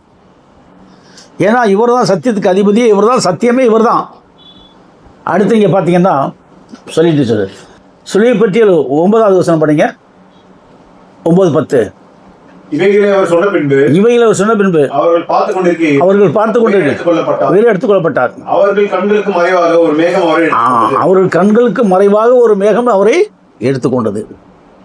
அவர் போகிற போது அவர்கள் வானத்தை அண்ணாந்து பார்த்து கொண்டிருக்கையில் இதோ வெண்மையான வஸ்திரம் தரித்தவர்கள் 2 பேர் என்று அதே இந்த மேகம் என்பது இப்போ நான் சொல்லிட்டேன். மேகம்னா என்னன்னு உங்களுக்கு சொல்லிட்டேன் இல்லையா? சொன்ன மேகம்னா என்னன்னு சொல்லிட்டு என்ன சொன்னேன்? மக்கள், மேகம், வானம், பூமி எல்லாம். ஆமாம், எல்லா மக்கள் தான். கடல், பூமி, மேகம் எல்லாம் திரளான மக்கள். மேகம் என்பது எது குறிக்குது? திரளான மக்கள். எப்படி போனாலும் அப்படியே வர்றாரு. அங்கே போய் என்ன சொன்னால் ஒரு மேகமாக அவர் எடுத்துக்கொண்டது அப்படியே திரும்ப வர்றாரு. அப்படியே திரும்ப வந்துட்டார். எப்படி வந்துட்டாருன்னு சொல்லும்போது எப்படி வராருன்றது நீ கூர்ந்து கவனித்து பார்த்தீங்கன்னா உயிர்த்தெழுந்த கிறிஸ்துவா வந்துட்டார். இப்போ உயிர்த்தெழுந்த கிறிஸ்துவா வந்து எங்கே நிற்கிறார்? இப்போ 7ஆம் தூதனுக்குள்ளே வந்துட்டார். இப்போ 7ஆம் தூதனுக்கு வந்து இந்த உலகத்துக்குள்ள மக்கள் தான் சத்தியத்தை சொல்ல எல்லாத்தையும் ஞானஸ்தானம் கொடுத்துட்டேன். உங்களுக்கு எல்லாம் பரிபூர்ணமாக வந்துருச்சு. நீங்கள் நடக்கும்போதும் போகும்போதும் வரும்போது ஒரு விதமான ஒளி உங்களுக்கு வந்து மின்னல் மாதிரி போகும். ஏன்னா யார் உள்ளே வந்துட்டா? மின்னலே உள்ளே வந்து சிறுபற்றி உபதேசமே மின்னல் அது உங்களுக்குள்ளே வந்துருச்சு. அடிக்கப்பட்ட வண்ணமுள்ளவருக்குள் சுழிப்பற்றிய உபதேசத்தால் ஜெனிப்பிக்கப்பட்டவர் தான் உயிர்த்தெழுந்த கிறிஸ்து. 4/9/2005 to 4/9/2006 இந்த நாட்களுக்குள், அதாவது இந்த இடைப்பட்ட நாட்களுக்குள் உயிர்த்தெழுந்த கிறிஸ்து ஊரின் துணிமை கொண்ட 7ஆம் தூதனுக்குள் இறங்கிட்டார். எப்போ இறங்கினார்? 4/9/2005 4/9/2006 சபை ஸ்தாபிக்கப்பட்ட அந்த டைம்லேயே நான் எல்லா சத்தியம் சொல்லிட்டேன். அந்த அங்கேயே ஒரு வருஷம் 2-3 வருஷம் அங்கே இருந்தோம்ல, எல்லாத்தையும் சொல்லிட்டேன். அந்த டைமில் அவர் உள்ளே வந்துட்டார். இந்த நாம வெளிப்பட உள்ளே வந்துட்டார். அவர் பிசாசு என்ன பண்ணான்? வெக்கப்பட்டு போயிட்டான். அடுத்து இந்த உயிர்த்தெழுந்த கிறிஸ்து தான். இப்போ பார்த்தீங்கன்னா இந்த 7 முத்திரைகளையும் உடைப்பவர் அவர் தான். 7 முத்திரைகளையும் உடைக்கிறார். நீங்கள் பார்த்தீங்கன்னா வெளிப்படுத்தல் 6வது அதிகாரத்தில் 1-2 உயிர்த்தெழுந்த கிறிஸ்து பிரம்மம் தான் 7 முத்திரைகளையும் உடைப்பவர் அடிக்கப்பட்ட 6வது அதிகாரத்தில் 1-2 ஆட்டுக்குட்டியானவர் முத்திரைகளில் ஒன்றை உடைக்க இந்த ஆட்டுக்குட்டியானவர் யார் தெரியுமா? அடிக்கப்பட்ட வண்ணமுள்ளவர். ஏன்னா இவர் வந்து என்ன சொன்னால் அடிக்கப்பட்டவர், எலும்பு தசையோடு இருக்கார். அடிக்கப்பட்ட வண்ணமுள்ளவர் தான் இவர். அங்கே ஆட்டுக்குட்டியானவர்னு போட்டிருக்கோம். அது என்ன சார், ஒரு இடத்துல ஒரு அடிக்கப்பட்ட வண்ணமுள்ளவர் இருக்கும், இன்னொரு இடத்துல வெறும் ஆட்டுக்குட்டியானவர்னு போட்டிருக்கோம். கவனமாக படிக்கணும். என்ன அதை படிங்க. வந்து என்ன பண்ணுறாரு, 1-2 லட்சம் ரூபா பாருங்க. ஆட்டுக்குட்டியானவர் முத்திரைகளை உடைக்க கண்டேன். 4 ஜீவன்களில் ஒன்று என்னை நோக்கி, நீ வந்து பார் என்று இடிமுழக்கம் போன்ற சத்தமாய் சொல்ல கேட்டேன். நான் பார்த்தபோது ஒரு வெள்ளை குதிரையை கண்டேன். அதன் மேல் ஏறி இருந்தவன் வெள்ளை பிடித்திருந்தான். அவனுக்கு ஒரு கிரீடம் கொடுக்கப்பட்டது. அவன் ஜெயிக்கிறவனாகவும் ஜெயிப்பவனாகவும் புறப்பட்டான். நீங்க பார்த்தீங்கன்னு சொல்லும்போது இப்போ அந்த ஏன் சொன்னா இப்போ நீங்கள் பார்த்தீங்கன்னு சொன்னால் அந்த வெள்ளை குதிரையிலேருந்து வர்றது யாரா உயிர்த்தெழுந்த கிறிஸ்து தான் வர முடியும். இவர் வர முடியாது. இவர் வந்து அடிக்கப்பட்டவர். இவர் அடிக்கப்பட்ட வண்ணம் உள்ளவர். இந்த அடிக்கப்பட்டவருக்குள்ளேருந்து அடிக்கப்பட்ட வண்ணம் உள்ளவர் வந்துட்டார். இந்த அடிக்கப்பட்ட வண்ணம் உள்ளவருக்குள்ளேருந்து உயிர்த்தெழுந்த கிறிஸ்து வந்துட்டார். இப்போ இவர் தான் ஹெட்டு. இப்போ இவர் தான் வெள்ளை குதிரையிலேருந்து வர முடியும். ஒரு உயிர்த்தெழுந்த கிறிஸ்து தான் வெள்ளை குதிரையில் வர்றாரு. வெள்ளை குதிரையில் வந்து என்னென்ன பண்ண போகிறாரு அதெல்லாம் உங்களுக்கு அடுத்தடுத்த வாரத்தில் சொல்கிறேன். அடுத்து படிங்க. 6ல் 3-4 வசனம் படிங்க. அவர் 2ஆம் முத்திரையை உடைத்த போது 2ஆம் ஜீவனானது நீர் வந்து பார் என்று சொல்ல கேட்டேன். அப்பொழுது சிவப்பான வேறொரு குதிரை புறப்பட்டது. அதன் மேல் ஏறி இருந்தவனுக்கு பூமியில் உள்ளவர்களை ஒருவரை கொலை செய்யத்தக்கதாக சமாதானத்தை அதிகாரம் கொடுக்கப்பட்டது. கொடுக்கப்பட்டது. ஒரு பெரிய பட்டயமும் அவனுக்கு கொடுக்கப்பட்டது. ஏன்னு கேட்டால் இப்போ பார்த்தீங்கன்னா இந்த வெள்ளை குதிரையில் போகிறவரும் இவர் தான். சிவப்பு குதிரையில் வருவரும் இவர் தான். அடுத்து கருப்பு குதிரையில் வருவரும் இவர் தான். கலப்பின குதிரையில் வருவரும் இவர் தான். அப்போ 4 முத்திரை 7 முத்திரைகளுக்கு முத்திரைக்குள்ள ரகசியம் முழுதும் தெரிஞ்சவர் இவர் தான். இவர் தான் ஜெயம் கொள்ள முடியும். இவர் தான் ஜெயம் கொண்டவர். அதுக்குள்ளே வில்லியம் பிரகாம் என்ன பண்ணிட்டாருன்னு சொல்லும்போது இது வந்து பிசாசுன்னு சொல்லிட்டார். யாரும் சொல்லிட்டாரு, முத்திரைக்குள்ளே பிசாசு அடைச்சி போட்டுட்டான். முத்திரைக்குள்ளேருந்து அந்த முத்திரைக்குள்ளேருந்து வர்றவர் இவர் தான் வர முடியும். உயிர்த்தெழுந்த கிறிஸ்து மட்டும்தான் ஜெயம் கொண்டவர் தான். அந்த வெளிப்படுத்தல் விசேஷம் ஃபுல்லாக இவர் தான். ஏன்னு சொன்னார், இவர் அடிக்கப்பட்ட வண்ணம் உள்ளவர். இந்த அடிக்கப்பட்ட வண்ணம் உள்ளவருக்குள்ளே சொல்லிப்பட்ட உபதேசம் போய் இவர் குளிக்கிட்டு உயிர்த்தெழுந்த கிறிஸ்து வந்துட்டார். இப்போ இவர் தானே வரணும், இவர் தான் ஜெயம் கொள்ளணும், இவர் தானே ஊழியம் பண்ணணும். யாரும் மற்றவங்க பண்ண முடியாது. அடுத்து நீங்கள் பார்த்தீங்கன்னா 3வது படிங்க. கருப்பு குதிரைக்கு 5-6 படிங்க. அவர் 3ஆம் முத்திரையை உடைத்து 3ஆம் ஜீவனானது நீ வந்து பார் என்று சொல்ல கேட்டேன். நான் பார்த்தபோது இது ஒரு கருப்பு குதிரை கண்டேன். அதன் மேல் ஏறி இருந்தவன் ஒரு தராசை தன் கையிலே பிடித்திருந்தான்.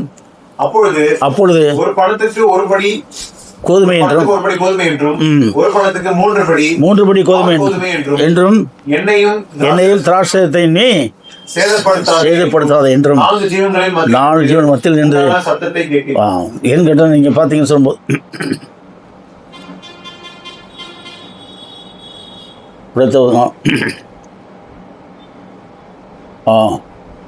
ஒரு பணத்து ஏன்னு கேட்டால் இதெல்லாம் வந்து இதுக்குரிய ரகசியங்கள் தான் பயங்கரமாக இருக்குது.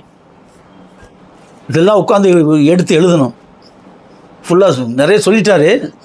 எழுது ஓரலாக சொல்லிட்டு வரேன். அடுத்தது சொல்லும்போது இந்த 2 குதிரைக்கு மட்டுமே ஒரு நாள் பிடிக்கும். வெள்ளை குதிரைகளை வந்து என்ன பண்ணுறாரு நீங்கள் பார்த்தீங்க, கவுண்ட் டவுனில் நான் சொல்லுவேன். இப்போ நான் சொல்ல போகிறது எதை சொல்ல போகிறேன், கவுண்ட் டவுனில் சொல்லுவேன். 7ஆம் முத்திரைக்கு உரிய ரகசியத்தை சொல்லுவேன். அப்புறம் தான் 6 வரும்.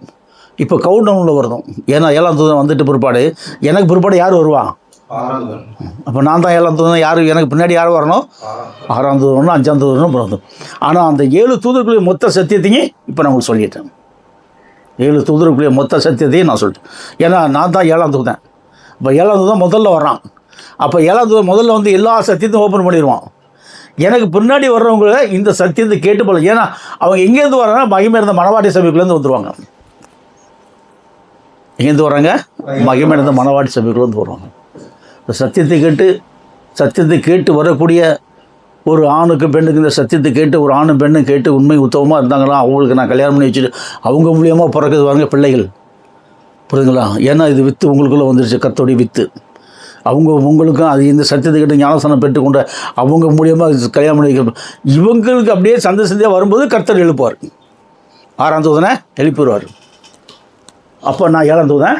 எனக்கு பிற்பாடு எங்கேருந்து வரேன்? 6ஆம் தூதன் உங்கள் சந்ததியில் வருவான். 5ஆம் தூதன் அப்படி தான் வருவான். அப்போ இது பெருகும். இது ஒரு மகத்தான சத்தியத்தில் பெருகும். அடுத்து நீங்கள் பார்த்தீங்கன்னா 7-8 படிங்க. அவர் 4ஆம் முத்திரையை உடைத்த போது 4ஆம் ஜீவனானது நீர் வந்து பார் என்று சொல்ல கேட்டேன். நான் பார்த்தபோது இதோ மங்கிர நிறமுள்ள ஒரு குதிரையை கண்டேன். அது எரிந்தவனுக்கு மரணம் என்று பெயர். பாதாளம் அவன் பின் சென்றது. பட்டயத்தினாலும் பஞ்சத்தினாலும் சாவினாலும் பூமியில் உள்ள துஷ்டமிருகங்களாலும் பூமியின் கார் பங்கில் உள்ளவர்களை கொலை செய்யும்படி அதிகாரம் அவனுக்கு கொடுக்கப்பட்டது. ஏன்னு கேட்டால் இங்கே என்ன சொல்லும்போது, என்ன அப்படி சொல்லும்போது, சில பேர் இருக்காங்க சாத்தானுடைய வித்துக்கள், அவங்கள கண்டிப்பாக கொண்டு தான் ஆகணும். சாத்தானுடைய வித்துக்களை திருப்ப முடியாது. ஏன்னா அவன் பாவமற்ற உப்புல ஊறப்பட்டானே. எந்த பாவமற்ற உப்புல இருந்தாலும் இவர் திருத்துவார். வந்தால் தானே செய்ய முடியும். இப்போ நம்ம எவ்வளோ போய் வழியேக்க போய் சத்தியத்தை சொன்னால், நம்ம எவ்வளோ நோட்டீஸ் போட்டு கொடுத்தா, என்னென்னோ பண்ணி கொடுத்தா என்ன பண்ணோம்? இப்போ ஒன்றும் இல்லை. இப்போ நான் இரும்புலியூரில் சிபிஎம் சபைன்னு ஒரு சபை இருக்குது. அது உலகம் பூரா பரவிடுச்சு. நல்லா கவனிச்சுங்க, உலகம் பூரா பரவிடுச்சு. காட்டுத்தீன் மாதிரி பரவிடுச்சு. அங்கே சத்தியம் இருக்கா? இல்லாத ஓ இதான் சத்தியங்க. சத்தியது இதுதான் சத்தியம். சத்தியத்துக்கு அவனுக்கு என்ன இல்லை, சம்மந்தமே கிடையாது. ஏதோ ஒன்று கிடந்து ஒன்று கத்துறான். அப்போ என்ன, எல்லா விதமான இச்சைகளும் அவங்களுக்குள்ளே இருக்கும். இந்த சத்தியத்தில் வரும். தன்னைத்தான் வெற்றி தன் சொல்லி எடுத்துக்கொண்டு அன்னிதினமும் என்னை பின்பற்றவும் சொல்லலாம். அப்போ அவரை நீ தரித்து கொண்டா தான் இந்த ஊழியத்தை பண்ண முடியும். சத்தியத்தை காதில் கூட கேட்க முடியாது, சிந்தையில் பதியாது. ஏன்னா டோட்டலி இந்த பாருங்கள், அது என்னென்ன பண்ணுறாரு பாருங்க. இப்போ அது சொல்லும்போது அவர் 4ஆம் முத்திரை உடைத்த போது, அதை மறுபடியும் படி பாருங்க. அவர் 4ஆம் உடைத்த போது 4ஆம் ஜீவனானது நீ வந்து பாருங்க சொல்ல கேட்டேன். நான் பார்த்தபோது மங்கிர ஒரு குதிரையை கண்டேன். ஏறிந்தவனுக்கு மரணம் என்று பேர். நல்லா கவனிங்க, மரணம் என்று பேர். ஏன்னா இவர் மரணத்தை விழுங்கிட்டார். மரணமே உன் கூரங்கே, பாதாளமே உன் ஜெயம் என்கின்றார். மரணமே உன் கூரங்கே.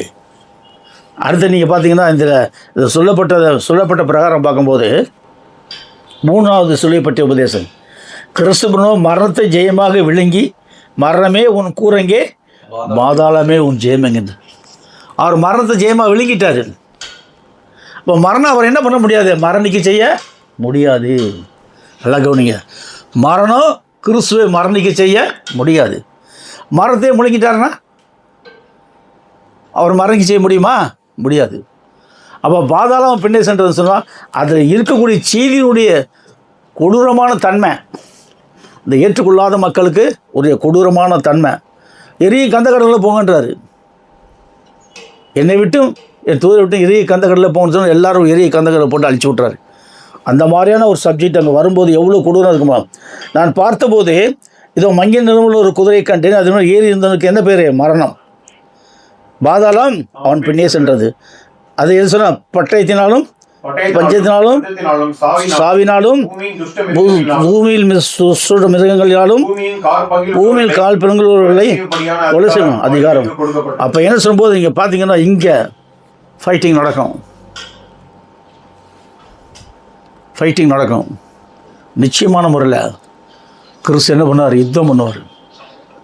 அது ஆவிக்குரிய யுத்தம் பண்ணும்போது என்ன நடக்கும்? அவங்கள எல்லாரையும் எரியும் கந்தகடலில் போய் தள்ளி விட்டுறாரு. உயிரோடே செத்தவர்கள் அவங்கெல்லாம், உயிரோடு இருக்கும்போது செத்து போனவங்க மாதிரி, உயிரோடு செத்தவர்கள். ஏன்னா மரணத்தை பரிபூர்ணமாக நம்பி அவங்க யார் நம்புகிறாங்க? மரணத்தை தான் நம்புகிறாங்க. மரணத்தை பரிபூர்ணமாக நம்பி மரணத்தை தரித்து கொண்டவன் மரணத்தை தான் நம்புவோம். இப்போ நம்மளுக்கு மரணம் நீங்கிருச்சு. ஆனால் மரணத்தை தரித்து கொண்டு சத்தியத்தை ஏற்றுக்கொள்ள மாட்டான். அந்த சத்தியத்துக்குள்ளே வந்தால் தானே அவனுக்குள்ளே மரணம் நீங்கும். அவனுக்குள்ளே பாதாளம் என்ற சிறை பாதாளம் சிறை, பாதாளமும் உள்ளே தான் வச்சுருக்கான் பிசாசு. மரணத்துக்குள்ளே என்ன இருக்குது? பாதாளம் இருக்குது. மரணத்துக்குரியவன் பாதாளத்துக்குரியவன், பாதாளத்துக்குரியவன் மரணத்துக்குரியவன். அப்போ மரணத்தை அவர் ஜெயமாக விழுங்கிட்டார்னு சொன்னால் அப்போ பாதாளம் ஆட்டோமேட்டிக்காக பின்னாடி போகும், எல்லாத்தையும் கம்ப்ளீட்டாக க்ளோஸ் பண்ணும். அப்போ எதுக்கு இந்த மரணத்தை அவர் ஜெயமாக விழுங்கணும்? மரணத்தை விழுங்குறதுக்கு என்ன? சாத்தானுடைய மரணத்தை அவர் விழுங்குறான். அப்போ இப்போ எவ்வளோ பெரிய வல்லமை இவருக்குள்ளே இருக்குது. எல்லாம் கூர்ந்து கவனித்து பாருங்கள். சாத்தானுடைய மரணத்தையும் முழுங்கிட்டாரு அப்படின்னா அப்போ இவர் எப்பேற்பட்டவர்? அப்போ என்ன சொல்வது? உலகத்தை, மாம்சத்தை, பிசாசை, மரணத்தை, பாதாளத்தை ஜெயித்து வானோர் பூதத்தோர் பூமியின் கீழானுடைய முழங்காலியாக முழங்க செய்யக்கூடிய ராஜாதி ராஜா கர்த்தாதி கர்த்தா தேவாதி தேவனுடைய நாமத்தை ஆராதனை ஸ்தலமாக கொண்டு வரக்கு வர்றாரு. யாருடைய நாமத்தை ஆராதனமாக கொண்டு வர்றாரு? சிலுவையில் அடிக்கப்பட்டார் இல்லையா, அவருடைய நாமத்தை. நல்லா கவனிங்க. சிலுவையில் அடிக்கப்பட்டார் இல்லையா கிறிஸ்து பிரணவம், அவருடைய நாமத்தை தான் ஆராதிக்க கொண்டு வர்றார். இவருடைய நாமம் இவருக்கு இல்லை, அவருடைய நாமத்தில் இவர் வர்றாரு. நான் என் பிதாவில் நாமத்தில் வந்திருக்கிறேன்றாரு. சரியா போச்சா? அப்போ யாருடைய நாமத்தை ஆராதனை கொண்டு வரணும்? பிதாவுடைய நாமத்தை ஆராதனை கொண்டு வரக்கு யார் வர? குமாரன் வர்றாரு. குமாரன் வந்து ஆராதனை. அப்போ பிதாவாகிய தேவனுக்கு இவர் யார்? பேரன். பிதாவாகிய தேவனுக்கு இவர் யார்? இதோ நேசகுமாரன், இவர் பிரியமாக இருக்கின்ற அவர். அப்போ நேசகுமாரன் யார்? பேரன். அப்போ எப்பேற்பட்ட ஆவிக்குரிய ரீதியிலே அவங்களுக்குள்ள என்ன வந்துடுது? ஒரு உறவு, பிரிக்க முடியாத உறவு. யாருக்காண்டி செய்கிறாரு? தான் மனுஷனுக்காண்டி செய்கிறாரு. மனிதன் மேல் இறக்கப்படுறாரு. மனிதனுக்காண்டி செய்கிறார். ஏன்னா அவர் தன்னுடைய கரத்தில் உருவாக்குனார் மனிதனை உருவாக்கி. ஆதியாகமம் 2:7 படிங்க. அதில் என்ன சொல்ல இருப்பாங்க? தன்னுடைய ஜீவ சுவாசத்தை ஊதுறாரு. அப்போ இன்றைக்கு அவன் இறந்துட்டான். தேவனாய கர்த்தர் மனுஷனை பூமியின் மண்ணினாலே உருவாக்கி ஜீவ சுவாசத்தை நாசம். அப்போ என்ன? அப்போ இப்போ ஏற்பட்ட ஜீவ சுவாசம் பெற்ற மனுஷன் ஜீவாத்மாயிட்டு. சரீரம் ஜீவ சரீரம், ஆத்மா ஜீவ சரீரம். புரியுதுங்களா? ஆவி ஜீவ ஆவி. ரெண்டாவது ஆத்மா எப்படி இருக்குது? ஜீவனாய் ஜீவன். ரத்தம் எப்படி இருக்குது? ஜீவனாய் ஜீவன். 4 நிலையும் ஜீவனுக்குள்ள இருக்குது. மரணம் கிடையாது. அதுதான் பிசாசு 4 நிலைக்கு மரணத்தை கொண்டு வந்தான். அந்த 4 நிலைக்கு இன்றைக்கி நம்மளுக்கு ஜீவனை கொண்டு வந்துட்டார். முந்தின ஆதாம் எதை இழந்து போனானோ பிந்தின ஆதாமாயை கிருபணம் வந்து அதை மீட்டு ஊரின் தூணை 7ஆம் தூணுக்குள்ளே ஊற்றிட்டார். இப்போ எனக்கு நான் முந்தின ஆதாம் அந்த மரணத்தை எனக்கு இப்போ இல்லை, நீங்கிருச்சு, எல்லாம் நீங்கிருச்சு. அதேமாதிரி உங்களுக்கு நீங்கிருச்சு, எல்லாம் நீங்கிருச்சு. அப்போ நான் ஜெயம் யாருக்குள்ளே வந்துருச்சு? எனக்குள்ளே வந்துருச்சு, உங்களுக்குள்ளே வந்துருச்சு. இப்போ இந்த ஜெயம் எல்லாருக்குள்ளே வரணும். ஒருவனு கெட்டும்போது செத்தமில்ல, எல்லாருக்கும் செத்துருக்கும். அதனால் ரொம்ப சுறுசுறுப்பாக நம்ம செயல்படணும். அடுத்து நீங்கள் பார்த்தீங்கன்னு சொல்லும்போது அது சொல்லி முடிச்சுட்டு ஏறி மரணம் பாதாளம் பின்னே சென்றது. பட்டயத்தினாலும் பஞ்சத்தினாலும் சாவினாலும் பூமியின் துஷ்ட மிருகங்களாலும் பூமியின் காற்பங்கில் உள்ளவர்களை கொலை செய்யும்படியாக அதிகாரம் அவர்களுக்கு கொடுக்கப்பட்டது. நிச்சயமாக கம்ப்ளீட்டாக என்ன சொல்வது? பூமியில் உள்ள காற்பங்கில் உள்ளவர்களை கொலை செய்ய முடியும். ஏன்னா அவன் மனம் திரும்ப மாட்டான். கொலைனா இப்போ கொலை இல்லை, அந்த வியசனம் முத்திரை போடாமல் விட்டுருவாங்க, அவ்வளோதான். ஆட்டோமேட்டிக்காக அவன் செத்து போயிட்டு அங்கே போயிடான். சரீரம் மண்ணுக்கு, ஆத்மா எங்கே போயிடுது? பாதாளத்துக்கு. ஜட்ஜ்மெண்ட்டில் வரும்போது எல்லாமே அழிஞ்சு போயிடும், க்ளோஸ் பண்ணிடுறார். கொலை செய்யறது அவங்களுக்கு சத்தியம் சொல்லாமல் விட்டுருவார். அதுதான் கொலைக்கு ஒப்பனை. அவங்களுக்கு வெட்டி போடுறதில்லை, குத்தி போடுறது கிடையாது, சத்தியம் சொல்லாமல் விட்டுருவார். அடுத்து பார்த்தீங்கன்னா அடுத்து என்ன சொல்கிறார்? அவர் 5ஆம் முத்திரை உடைத்த போது தேவ வசனத்தின் நிமித்தம் தாங்கள் கொடுத்த சாட்சி நிமித்தமும் கொல்லப்பட்டவர்களுடைய ஆத்மாக்களை பலிபீடத்தின் கீழே கண்டேன். அவர்கள் பரிசுத்தமும் சத்தியமுள்ள ஆண்டவரே தேவரீர் பூமியின் மேல் குடியிருக்கிறவர்களிடத்தில் எங்கள் இரத்தத்தை குறித்து இதுவரைக்கும் நியாயம் தீர்ப்பார் செய்யாமலும் பழிவாங்கல் இருப்பீர் என்று மகா சத்தமிட்டு கூப்பிட்டார்கள். அப்பொழுது அவர்கள் ஒவ்வொருவருக்கும் வெள்ளையங்கிகள் கொடுக்கப்பட்டது. அன்றியும் அவர்கள் கொலை செய்யப்பட போகிறவர்களாகிய தங்கள் உடன் பணிவிடைக்காரரும் தங்கள் சகோதரன் தொகை நிறைவேறும் அளவும் இன்னும் நிறைவாகும் அளவும் கொஞ்ச காலம் இடைப்பட வேண்டும் என்றால் அவர்களுக்கு சொல்லப்பட்டது. அப்போ நீங்கள் பார்த்தீங்க சொல்லும்போது என்ன சொல்லும்போது வெள்ளை எங்கியல் கொடுக்குறாரு. வெள்ளை எங்கியல் இப்போ நம்மளுக்கு கிடைச்சிருச்சு. வெள்ளை எங்கியல் என்பது முத்திரை. அவருடைய முத்திரை நாம் தரிச்சிருக்கிறோம். எதன் மூலியமாக? ஞானஸ்தானத்தின் மூலியமாக நம்மளுக்கு ஒரு வெள்ளை எங்கி கிடைச்சிருச்சு. இங்கேருந்து சொல்லுது சரி, இப்போ நம்மளுக்கு வெள்ளைங்கி கிடைச்சிருச்சு. வெள்ளையங்கி என்பது என்ன? ஞானஸ்தானத்தின் மூலியமாக நம்மளுக்கு கிடைக்கக்கூடிய ரட்சிப்பு தான் வெள்ளையங்கி. இப்போ என்ன சொல்லும்போது அவர்களுக்கு என்ன பண்ணுறாரு? அந்த அந்த ஆத்மாக்கள் உண்மையாக கதறும்பொழுது அவர்களுக்கு வெள்ளையங்கி கொடுக்கப்பட்டது அப்படின்னு சொல்லும்போது என்ன சொன்னால், வெள்ளையங்கி கொடுக்கப்பட்டதுன்னு சொன்னால் ஞானஸ்தானத்தின் மூலியமாக அவர் ரட்சிக்கப்படுறாங்க. ஞானஸ்தானின் மூலியமாக அவர்கள் ரட்சிக்கப்படுறாங்க. அடுத்து நீங்கள் பார்த்தீங்கன்னா 6ஆம் முத்திரை. அவர் 6ஆம் முத்திரையை உடைக்க கண்டேன். அவர் 6ஆம் முத்திரையில் பலிபீடத்தின் கீழ் உள்ள ஆத்மாக்களுக்கு சொல்ல வந்தோம் இல்லையா? அது இது 5ஆம் முத்திரை. பலிபீடத்தின் கீழே உள்ள ஆத்மாக்கள். ஆமாம், அது இரத்த சாட்சியை செத்தவங்க.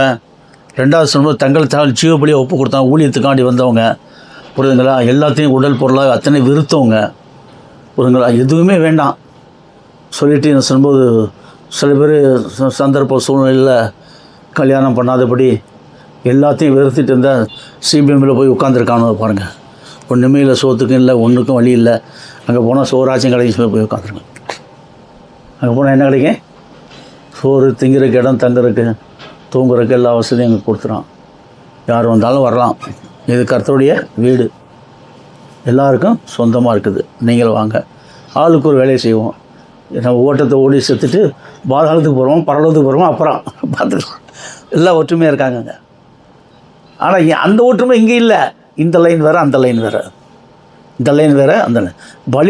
பலிபீடத்தில் உள்ள ஆத்மாக்கள் பலிபீடத்துக்கு இப்போ நாம் காத்துக்கிட்டு பலிபீடத்தில் கீழே, அதாவது தாங்களை வெறுத்து ஒழித்துக்காண்டு வந்து ஆத்மாக்களை கடைசியில் சட்டம் வேறு பிரித்து கொண்டு வந்து நிறுத்திடுவார். வேறு பிரித்து கொண்டு வந்து நிறுத்தி அவங்களுக்கு என்ன கொடுப்பாரு? மகிமையின் சரீரத்தை கொடுத்துருவார் அவங்களுக்கும். அதுதான் அங்கே சொல்கிறாரு. அடுத்து பார்த்தீங்கன்னா 6ஆம் முத்திரை தானே. அவர் 6ஆம் முத்திரையை உடைக்க கண்டேன். இதோ பூமி மிகவும் அதிர்ந்தது. அவர் 6ஆம் முத்திரை உடைக்கும் போது பூமி என்ன பண்ணுது? மிகவும் அதிர்ந்தது. சூரியன் கருப்பு கம்பளியை போல கருத்தது. சந்திரன் ரத்தம் போல ஆயிற்று. அத்திமரமானது பெருங்காற்றினால் அசைக்கப்படும் போது, ஏன்னா இப்போ அதான் 6ஆம் முத்திரையின் காலத்தில் என்ன சொல்லும்போது பெரிய பெரிய ஸ்தாபன சபைகள், இதெல்லாம் பெரிய பெரிய ஸ்தாபன சபைகள் வெக்கப்பட்டு அசிங்கப்பட்டு அவமானப்பட்டு போயிடுவாங்க எல்லாருமே. இப்போ இந்த வேதத்தை கையில் வச்சுருக்கா எதுக்கு லாயக்கு? இந்த பரிசுத்த இந்த கையில் வச்சுட்டு என்ன பண்ணுறான்? நல்லா கவனிங்க, என்ன பண்ணுறான்? ஆளுக்கு ஒரு உபதேசம். ஆளுக்கு ஒரு உபதேசம். எங்கள் சபையில் வந்து பாருங்கள், என்ன பாட்டு, என்ன டான்ஸு, என்ன ட்ரம்ஸு, என்ன மியூசிக்கு. என்ன கேட்குறாங்க? போயிட்டு சபையில் போய் என்ன பார்க்கணும்? சத்தியம் இருக்கா? சத்தியம் நம்மளுக்கு தேவையா? ஆண்டவரே நமக்குள்ளே வந்துட்டாரு, நம்ம பரலோகத்துக்கு போக போகிறோம். எதுக்கு சத்தியம்னா என்ன? உங்களுக்கே தெரியாது. எங்கிட்டயா சொல்ல வரீங்க? இப்போ தான் போங்க துரத்தி விட்ருவாங்க. போது எத்தனை பேர் என்ன துரத்தி இருக்கானோ? சத்தியத்திற்கு சத்தியம் தானே விடல இருக்கேன். சத்தியம்னா என்னப்பா? எவ்வளோ கஷ்டத்துக்கு மத்தியில், பாடுகளுக்கு மத்தியில், உண்ணாமல் உறங்காமல் அப்படியே அழுது தவிச்சு அவர் சொல்ல அதுலேயும் வீட்டிலையா எனக்கு இருக்க நிந்தையும் அவமானமும் போராட்டமும் இங்கே வீட்டை விட்டு வெளியிலையும் வர முடியலை. வந்தால் அவங்களுக்கு உயிருக்கு ஆபத்து வந்துருமேன்னு சொல்லிட்டு அவ்வளோ சகிச்சுக்கிட்டு தான் உட்காந்துருக்கேன்.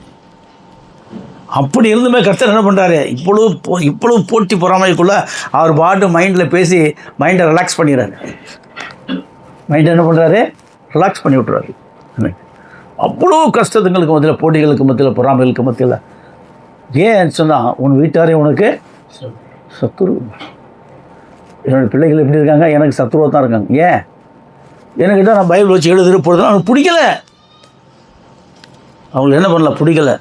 ஏன் இங்கே உட்காந்து எழுதிக்கிட்டு இருக்க அப்படின்னா என்ன அது என்ன அப்படி சொல்லும்போது இந்த மாதிரி ஆத்மக்கள் ரட்சிக்கப்பட்டு ரட்சிப்புனா என்னன்னு தெரியணும் இல்லையா? அதுக்கு தான் கர்த்தர் அவங்களை என்ன பண்ணுறாரு, இன்னும் கொஞ்ச நாள் தான் வெட்கப்பட்டு ஓடியாருவாங்க, வெட்கப்பட்டு வருவாங்க, அவமானப்பட்டு வருவாங்க. அடுத்து பார்த்தீங்கன்னா இப்போ இந்த முத்திரை 6ஆம் முத்திரை அவர் என்ன பண்ணுறாரு, உடைக்கிறாரு. இப்போ இந்த சந்திரன் சூரியன் சொன்னது யார்? இப்போ பெரிய பெரிய ஸ்தாபன சபைகளை குறிக்குது. இந்த சபைகள்லாம் எப்படி ஆகுது?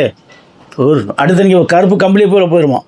அத்திமரமானது பெருங்காற்றினால் அசைக்கப்படும் பொழுது அதன் காய்கள் உதிர்வது போல வானத்தின் நட்சத்திரங்கள் பூமியிலே விழுந்தன. எல்லாம் முடிஞ்சு போச்சு கதை. இந்த காலத்தில் தான் போக போக பவர் மங்கி போயிடும் எல்லாருக்குமே. பெரிய பெரிய ஸ்தாபன சபைகளுக்கு பெரிய பெரிய ஊழியக்காரன் பார்த்தீங்கன்னா சொன்னால் 2 ஏக்கர் 3 ஏக்கர் ஸ்தாபன சபை கட்டி வச்சுருக்கான். நடுவில் சர்ச்சு, பின்னாடி கல்லறை. நல்லா கவனிங்க, பின்னாடி என்ன பண்ணியிருக்கான், கல்லறை தோட்டமும் தனியாக ஒன்று வச்சு சிலுவையை போட்டு ஜனங்கள் அப்படியே போட்டு. எங்கேயுமே அப்படி கிடையாது. இந்த மாதிரி இதில் பார்த்தீங்கன்னு சொல்லும்போது எங்கேயாச்சும் ஒரு மூலையில் போட்டிருப்பான், அவன் பாட்டு நோண்டி போட்டுட்டு போயிட்டே இருப்பான், அடக்க மட்டும் போயிட்டே இருப்பான்.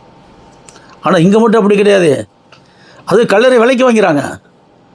4 பேர் இருந்தால் 4 பேருக்கு கல்லறை, கீழே அம்மா, அதுக்கு மேலே அப்பா, அதுக்கு மேலே புள்ள, அதுக்கு மேலே ஒரே இதில் 4 கல்லறை, அதுக்கு ஒரு ரேட்டு. இதில் இந்த கூத்தில் எங்கே போய் சொல்கிறது என்னென்னா உங்களுடைய மோட்டிவ் என்ன? சத்தியத்தை அறியணும் என்ன இல்லை, எங்களுக்கு தேவையில்லை. எங்களுக்கு தேவை என்ன? பரலோக வாழ்க்கை. பரலோக வாழ்க்கை எங்கே இருக்குது? பூமியிலே பரலோக வாழ்க்கை மாதிரி வாழ்ந்துட்டு செத்துருவா, அவ்வளோதான், முடிஞ்சு போச்சு. நேராக பாதாளமாக நரகம்தான். அடுத்து பார்த்தீங்கன்னா வானம் சுருட்டப்பட்ட புஸ்தத்தை போல் ஆகிட்டு. அடுத்து பார்த்தீங்கன்னா அடுத்து மலைகள் தீவுகள் யாவும் தங்கள் இடங்களை விட்டு அகன்று போயின போச்சு. எல்லா ஸ்தாபன சபைகள் எல்லாம் மலைகள் தீவு வந்து ஸ்தாபன சபைகள் தான். பெரிய பெரிய சபைகள் வச்சுருக்காங்க இல்லையா, மொத்தம் ஆராதனை தான், ஒழுங்கீனமான ஆராதனை.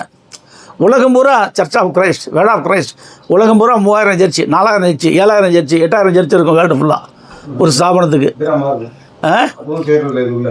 எல்லாம் மொத்தமாக வந்துடும். சர்ச் ஆஃப் கிரைஸ்ட் பார்த்தீங்கன்னா உலகம் பூரா எத்தனை 15,000 சர்ச் இருக்குது உலகம் பூரா, ஒவ்வொரு பெரிய பெரிய ஸ்தாபன சபைகளுக்கு. இப்போ வந்தார் எஸ்தரா 18,000 சர்ச்சு வச்சுருக்காரு.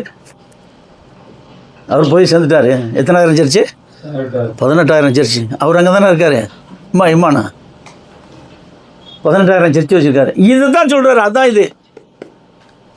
அப்போ இவங்கெல்லாம் என்ன இருக்குதுன்னு சொன்னால், அது சிலுவையை மேலே தொங்க விட்டுட்டு அதுக்கு ஒரு லைட்டை போட்டு வச்சுட்டு, புரியுதுங்களா, கல்யாணத்துக்கு கல்லறைக்கு தான் உட்காந்துருக்காங்க. எங்களுக்கு எதுக்கு பரலோகம்? பரலோகமே எங்கள் சர்ச்சுக்குள்ளே வந்துருச்சே. நல்லா கேளுங்க, எங்கள் பரலோகமே எங்கே வந்துருச்சு? அவங்க சர்ச்சுக்குள்ளே வந்துச்சா. இந்த அண்ணா நகரில் கட்டியிருக்காங்க, உள்ளே போய் பார்த்தீங்களா? பார்த்துன்னு சொன்னார் பிரதர். எல்லாம் விற்கிறான் ஆர்சி சர்ச்சில். எல்லாம் 12 தோமையாரம் 12 சீசன்லையும் வச்சாச்சு. பழைய ஏற்பாடு 12, புதிய ஏற்பாடு 12, 24 சீசர்கள் இருக்காங்க அங்கே. முடிஞ்சு போச்சு. பார்த்தியா பேதர் எப்படி இருக்காரு பார்த்தியாம்மா? நல்ல கவனிங்க. பேதர் ஏதோ சிலையை வச்சுருக்கான், பேதர் எப்படி இருக்காரு பார்த்தியா? மத்திய பார்த்தியா எப்படி இருக்காரு பாருங்க. இது என்ன இப்படி காமெடி? இதெல்லாம் அவமானப்படுத்துறது, சீசர்களை வெட்கப்படுத்துறது, அவமானப்படுத்துறது. ஏன்னு கேட்டால் பிசாசுக்கு என்ன வேலை? அந்த காலத்தில் இருந்தால் என் பேச்சை கேட்கல, இல்லை இப்போ நான் உருவத்தை போட்டு அசிங்கப்படுத்துகிறான் பாடுறான்னு சொல்லிட்டு உலகம் பூரா இந்த மாதிரி வச்சு அசிங்கப்படுத்தி விட்டோம். இங்கேயே இவ்வளோ கேவலமாக தான் ரோமாபுரியில் எப்படி இருக்கும்? இன்னொரு கூத்து பாருங்கள், ஃபுல்லாக அங்கி போட்டு கருப்பு கயிறு வெள்ளை கயிறு கட்டி இந்த பேட்ச் ஒன்று, இந்த சால்வேஷன் ஆர்மி ஒன்று, இந்த பக்கம் பேட்ச், இந்த பக்கம் பேட்ச், இதில் ஒரு முத்திரை, இதில் ஒரு முத்திரை. ஐயோ ஐயோ ஐயோ ஐயோ. இப்போ என்ன நடக்குது உங்களுக்கு? எல்லாமே என்ன நடக்குதுன்னா டோட்டலி இவங்களுடைய இந்த கிளீனாக சொல்கிறாரு பாருங்க. இப்போ வானம் சுருட்டப்பட்ட புஸ்தகம் போல் விலகி போயிட்டு எல்லாம் இந்த சபைகள் தான். அடுத்து சொல்லும்போது மலைகள் தீவுகள் யாவும் மலைகள் தீவு பூமியின் ராஜாக்களும் பெரியவர்களும் ஐஸ்வர்யவான்களும் சேனை தலைவர்களும் பலவான்களும் அடிமைகள் யாவரும் சுயாதீனர் யாவரும் பருவங்களின் குன்றுகளின் மேல் ஒளிந்து கொண்டு, இது எல்லாம் ஸ்தாபன சபைகள் தான். அந்த வசனத்தை படிய வெக்கமாக இருக்குது பாரு அவங்களுக்கெல்லாம்.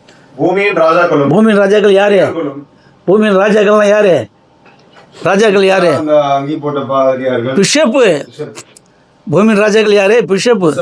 பரவாயில்ல பிஷப் ஐயா அம்மா உலகம் உங்களுக்கு போட்டு ஓடுவாங்க. மற்ற மார்க்கத்தில் உள்ள பெரியவர்களும் வராங்கல்ல இதுல? எல்லாரும் வருவான், மொத்தம் பேர் வருவான். 10 மார்க்கம் இதுக்குள்ளே தானே இருக்கு. பெரிய பெரிய மௌலவி எல்லாரும் இதுக்குள்ளே தான் வர்றான். டோட்டல் இதுக்குள்ளே தான் வர்றான். மடாதிபதிகள் மொத்த பேர் இதுக்குள்ளே தான் வர்றான். நான் ஒன்று தான் சொல்கிறேன், 10 மார்க்கங்கள் இதுக்குள்ளே தான் வருது. டோட்டலே விட்டு இந்த மார்க்கம் இதுக்குள்ளே தான் வருது, இஸ்லாமிய மார்க்கம் இதுக்குள்ளே தான் வருது, சீக்கிய மார்க்கம் இதுக்குள்ளே தான் வருது, ஒரு 10 மார்க்கம் இதுக்குள்ளே தான் வருது, ஆர்சி மார்க்கம் இதுக்குள்ளே தான் வருது.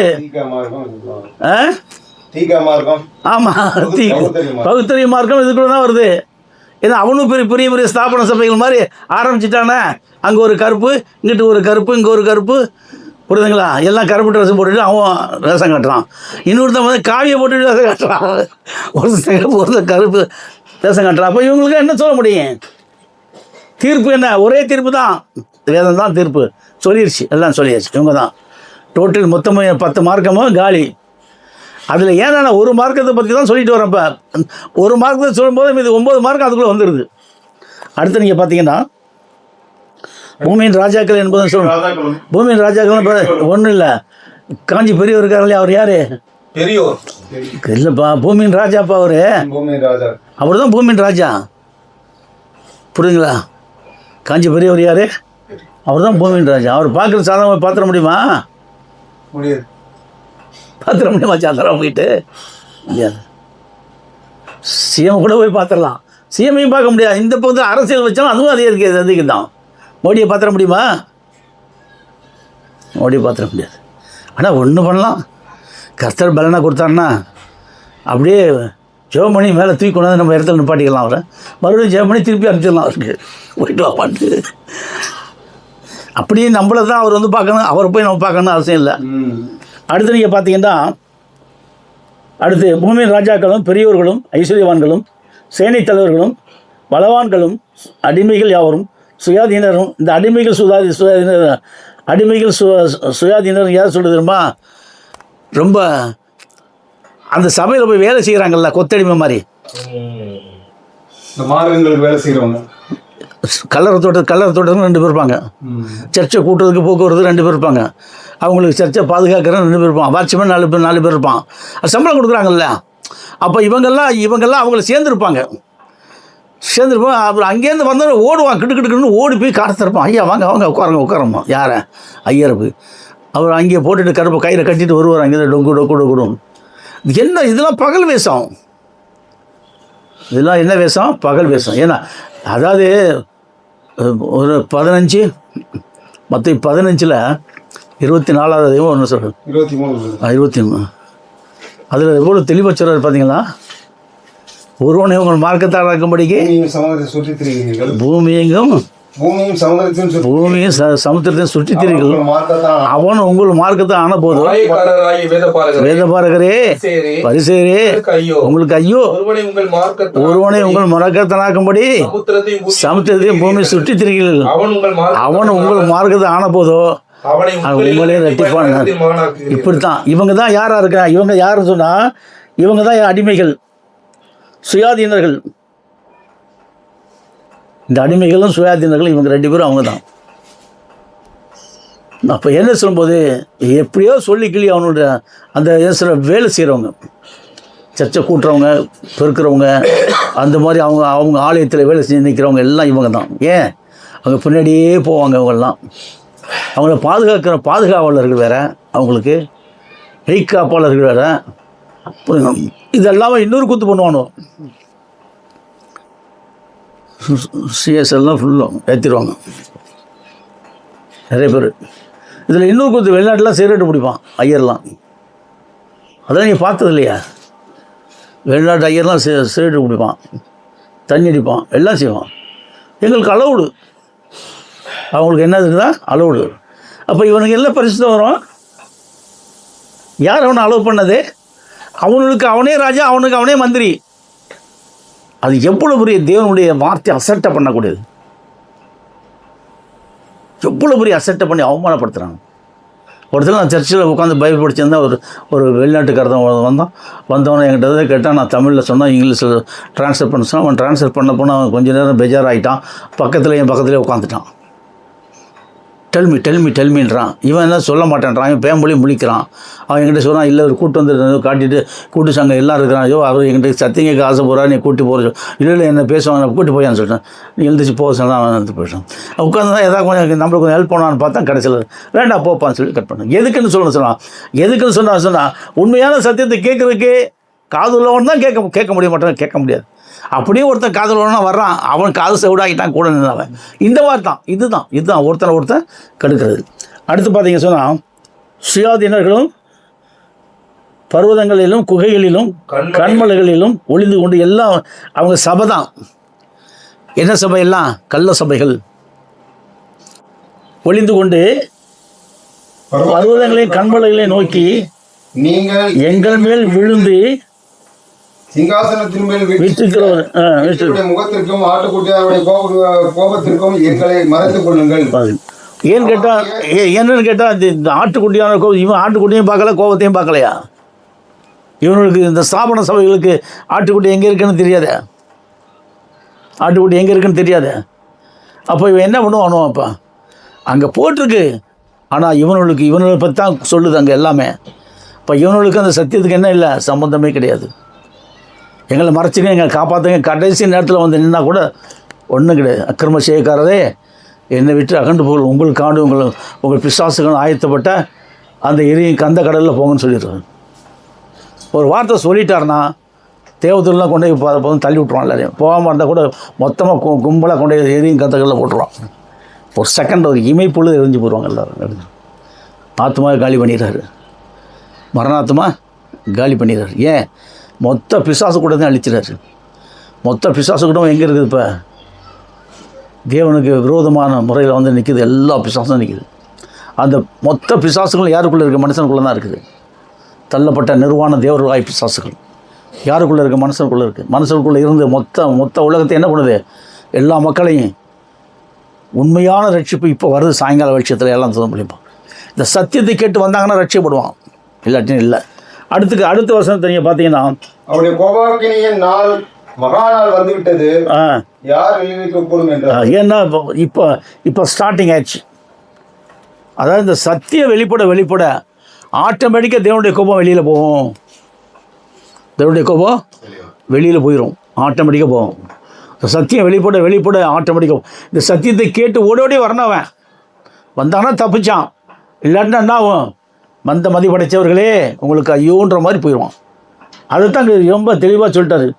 அடுத்து நீங்கள் பார்த்தீங்கன்னு சொன்னால், அவர் ஏழாம் முத்திரையை உடைத்த போது ஏறக்குறைய அரை மணி நேரம் அமைதியில் உண்டாயிட்டு. அரை மணி நேரம் வந்து 12,000 வருஷம். இப்போ 2000 வருஷம் முடிஞ்சிருக்குப்பா. இன்னும் 10,000 வருஷம் இருக்குது பூமிக்கு எண்டு. இந்த 10,000 வருஷத்துக்குள்ளே பூமி 12,000 வருஷம்.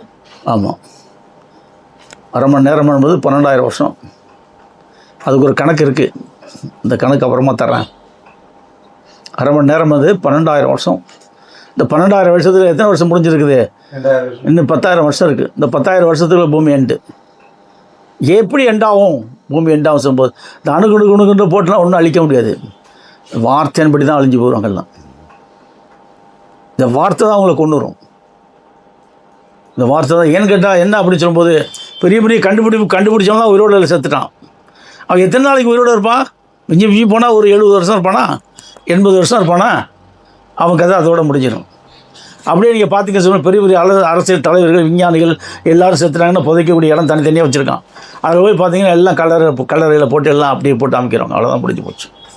சில பேர் பார்த்தா நெருப்பூச்சி கொளுத்தி விட்ருவாங்க. சில பேர் பார்த்தா என்ன சொல்லும்போது செத்துட்டானா அடக்க முடியாச்சா முடிஞ்சு போச்சு, போயிட்டே இருப்பாங்க. அவ்வளோதாங்க. அதாவது என்ன சொன்னால், உயிரோட சரீரத்தில் இருக்கும் பொழுதே சத்தியத்தை அறிவில் சத்திய உடலை ஆகும். இந்த சத்தியத்தை அறிந்து தேவனுக்கு நம்மளுக்கு என்ன பண்ண, உயிரோட்டமுள்ள தொடர்பை ஏற்படுத்தி கொள்ள வேண்டும். இப்போ உயிர் தந்த கிறிஸ்து வந்துட்டார். அடுத்து பார்த்திங்கன்னா 12,000 வருஷம் 10,000 வருஷம் இன்னும் இருக்குது. இப்போ எல்லாம் வந்தாச்சு. இப்போ தான் முத்திரையோடு. இதில் பார்த்திங்கன்னா வெளிப்படுத்தல் 7வது அதிகாரத்தில் 9-17 மிகுந்த உபத்திரத்திலிருந்து வந்தவர்கள், ஆட்டுக்குடி இரத்தத்தினால் தங்கள் அங்கிகளை தோய்த்து வெளுத்தவர்கள், அப்போஸ்தலர் 2:32 படி முன்னோமுடைய நாமத்தில் தங்கள் அங்கிகளை தோய்த்து வெளுத்தவர்கள், இவங்களுக்கெல்லாம் எவ்வளோ கஷ்டத்துக்கு மத்தியில் இவங்கெல்லாம் வர்றது சாதாரண காரியம் கிடையாது. எவ்வளோ கஷ்டத்துக்கு மத்தியில், பாடுகளுக்கு மத்தியில். அப்போ ரோம அரசாங்கம் வந்து என்ன சொல்லும்போது, நீ வந்து என்ன சொல்லும்போது அவங்களுடைய குலதெய்வம் இயேசுவை சொல்லு. அப்போ அவங்க அப்போஸ்தலர் ஆராய்ச்சியாக இருக்கிற குணவுடைய நாமத்தை தான் இயேசுன்னு சொல்லு, இல்லாட்டி ஒன்று வெட்டின்னு சொல்ல முடியாது. சொல்கிற நேரத்தில் இருக்கிற குணவுடைய கத்துறாங்க, குணம் தான் நாங்கள் சொல்லுவோம் சொல்லு. எல்லோரும் வெட்டி போட்டான். கண்ணதற்கு 100 பேரை வெட்டினா 105வது பேர் என்ன பண்ணுவான்? பயந்துட்டாங்க எல்லாம். அப்படியே திருப்பிட்டான் எல்லாருமே. எல்லா மக்களும் எங்கே போயிட்டாங்க? அப்படியே போயிட்டாங்க. யாரை பின்பற்றி போயிட்டாங்க? ரோம அரசாங்கத்தை பின்பற்றி போயிட்டாங்க. ரோம அரசாங்கத்துக்கு குலதெய்வத்தை உலகம் பூரா ஆராய்க்கணும். உடனே பைபிளை பிடுங்கிட்டான். எங்கெங்கே வச்சுருக்கான் எல்லாத்தையும் பிடுங்குறான்னா. இவன் ரோம அரசாங்கம் பட்டாளம் போய் எல்லாத்தையும் பிடுங்கிட்டு எல்லா பைபிள் எல்லாம் அவங்க எழுதி வச்சுருந்த அந்த எழுதி வச்சுருந்த எல்லாத்தையும் எடுத்துட்டாங்க. எடுத்துகிட்டு அதில் என்ன எழுதிவிட்டான்? இந்த 66 ஆகமம் வர்றதுக்கு முன்னாடி அந்த 27 ஆகமத்தில் எழுதுனாங்கன்னு நிருபங்கள் எழுதுறான். அந்த நிருபத்தில் உள்ளது ஏன்னா பழைய ஏற்பாடில் அந்த நாமம் கிடையாது, புதிய ஏற்பாடுலாம் வந்திருக்குது. நாமம் ஃபுல்லாக வந்துருச்சு. அந்த நாமத்தை பிரணோபுடைய நாமத்தை நீக்கிட்டு அந்த இடத்துல இயேசுன்ற நாமத்தை எழுதி ஆராதிக்க வச்சான். அதுதான் அவன் செய்த கொடூரமான பாவம். தீர்த்தராயன் செய்த கொடூரமான பாவம் இதுதான். ஆனால் இந்த ஜனங்களுக்கு நாளாக கிட்டத்தட்ட ஒரு தலைமுறை முடிஞ்சு அடுத்த தலைமுறை ஒன்றும் தெரியாது. ஒரு தலைமுறை முடிஞ்சு அடுத்த தலைமுறை தெரியாது. அதே மாதிரி ஆகிப்போச்சு. இப்போ அப்போ என்ன சொல்லும்போது அவன் தீர்த்தராயன் என்ன பண்ணா எழுதுனானோ அதே இயேசுன்ற நாமத்தை இன்றைக்கி ஆராய்ச்சி மக்கள்லாம் பாதாளத்துக்கு போயிட்டுருக்காங்க. அதில் என்ன கூத்து, என்ன டான்ஸு, என்ன பாட்டு, என்ன மியூசிக்கு. ஒருத்தனை பார்த்து ஒருத்தர் காப்பி அடிச்சிட்டான். அப்போ என்ன வைக்கிறது? நம்ம சர்ச்சில் மியூசிக் போடுறவங்க இல்லை, டான்ஸ் ஆடுறவங்க இல்லை, பாட்டு படிக்கிறவங்க இல்லை, இருக்காங்கல்ல. அப்புறம் என்ன? எலும்பு சபையே எலும்புன்னு இவன் 4 பேரை எழுப்ப, அவங்க ஆளுகள் எழுப்பி இந்த மாதிரி அங்கே குடிசை தொழில் மாதிரி எழும்பிருச்சு சபை. கிட்ட நான் போனேன், பாண்டிச்சேரி பக்கத்தில் போனால் ஐயோ 1000 சர்ச்சுக்கு மேலே இருக்குது. ஒவ்வொரு ஒரு கிலோமீட்டருக்கு ஒரு சர்ச். கிட்டத்தட்ட நானும் போய் நிறைய இடத்துல போய் இப்போ பார்த்து சாட்சியெல்லாம் சொல்லி எப்படி ரட்சிக்கப்படும் நிறைய பேர் பெஞ்சமின் ஐயா கூட்டு போனால் போய் அதில் அப்படி ஆச்சரியப்பட்டு போயிட்டோம் நாங்களே. என்ன இப்படிலாம் அவ்வளோ சர்ச் இருக்குது அப்படி எதுக்கு சொல்ல சொன்னோம். அப்போ அந்த இயேசுன்ற நாமத்தை ஆராதிக்கிற மக்கள் என்ன பண்ண சொல்லும்போது பேசாமல் அவன் மார்க்கத்திலே இருந்திருக்கலாம். வலுக்கட்டாயமான முறையில், தந்திரமான முறையில் இயேசு குணமாக்குறாரு, நீக்குகிறார், அதை பண்ணா இதை அப்படியே சொல்லி அப்படியே கும்பலாக சேர்த்துக்கிட்டான். அவன் மார்க்கத்தில் இருந்தால் கூட ஒரு தப்பிச்சுக்கிடுவான். ஜட்ஜ்மெண்ட்டில் இந்த இயேசுன்ற மார்க்கத்தில் வந்தவனு தப்பிக்க முடியாது. ஏன்? எரியும் கந்த கடல் தான். இயேசுன்ற மார்க்கத்தில் வந்தவங்களுக்கு என்ன இல்லை? ஜட்ஜ்மெண்ட்டே இல்லை. க்ளோஸ் பண்ணிடுவார். எல்லாருமே க்ளோஸ் பண்ண. எங்கே போய் ஒழிஞ்சாலும் முடியாது. கண்மலையே அது நடக்கவே நடக்காது. எங்கே போய் ஒழிஞ்சாலும் ஒழிய முடியாது. கோயிலுக்குள்ளே போனாலும் நடக்காது. கம்ப்ளீட்டாக க்ளோஸ் பண்ணிடுவார். என்ன அப்படின்னு கேட்டால் அவர் ரொம்ப கோபம், ரொம்ப அதாவது இப்போ வந்துட்டு பிற்பாடு இந்த சத்தியத்தை சொல்லி உண்மையான ரட்சிப்புகளை கொண்டு வந்த பிற்பாடு அவருக்கு கோபக்காரனை மாறிறாரு. இப்போ 7ஆம் முத்திரை வந்துருச்சுல. 7ஆம் முத்திரைலேருந்து ஸ்டார்ட் பண்ணுறாரு 1ஆம் முத்திரை வரைக்கும் அந்த காலங்கள் இன்னும் 10,000 வருஷத்துக்கு அந்த ரட்சிப்புக்குரிய ஆத்மாக்களை கூட்டி சேர்த்த பிற்பாடு அவருக்கு என்ன வந்தது? பூமியின் மக்கள் மேலே என்ன வந்துடுது? பயங்கர கோபம் வந்துடுது. அவர் யாரும் தடை செய்ய முடியாது. நிற்கிறார் பாருங்க. இவர் தான்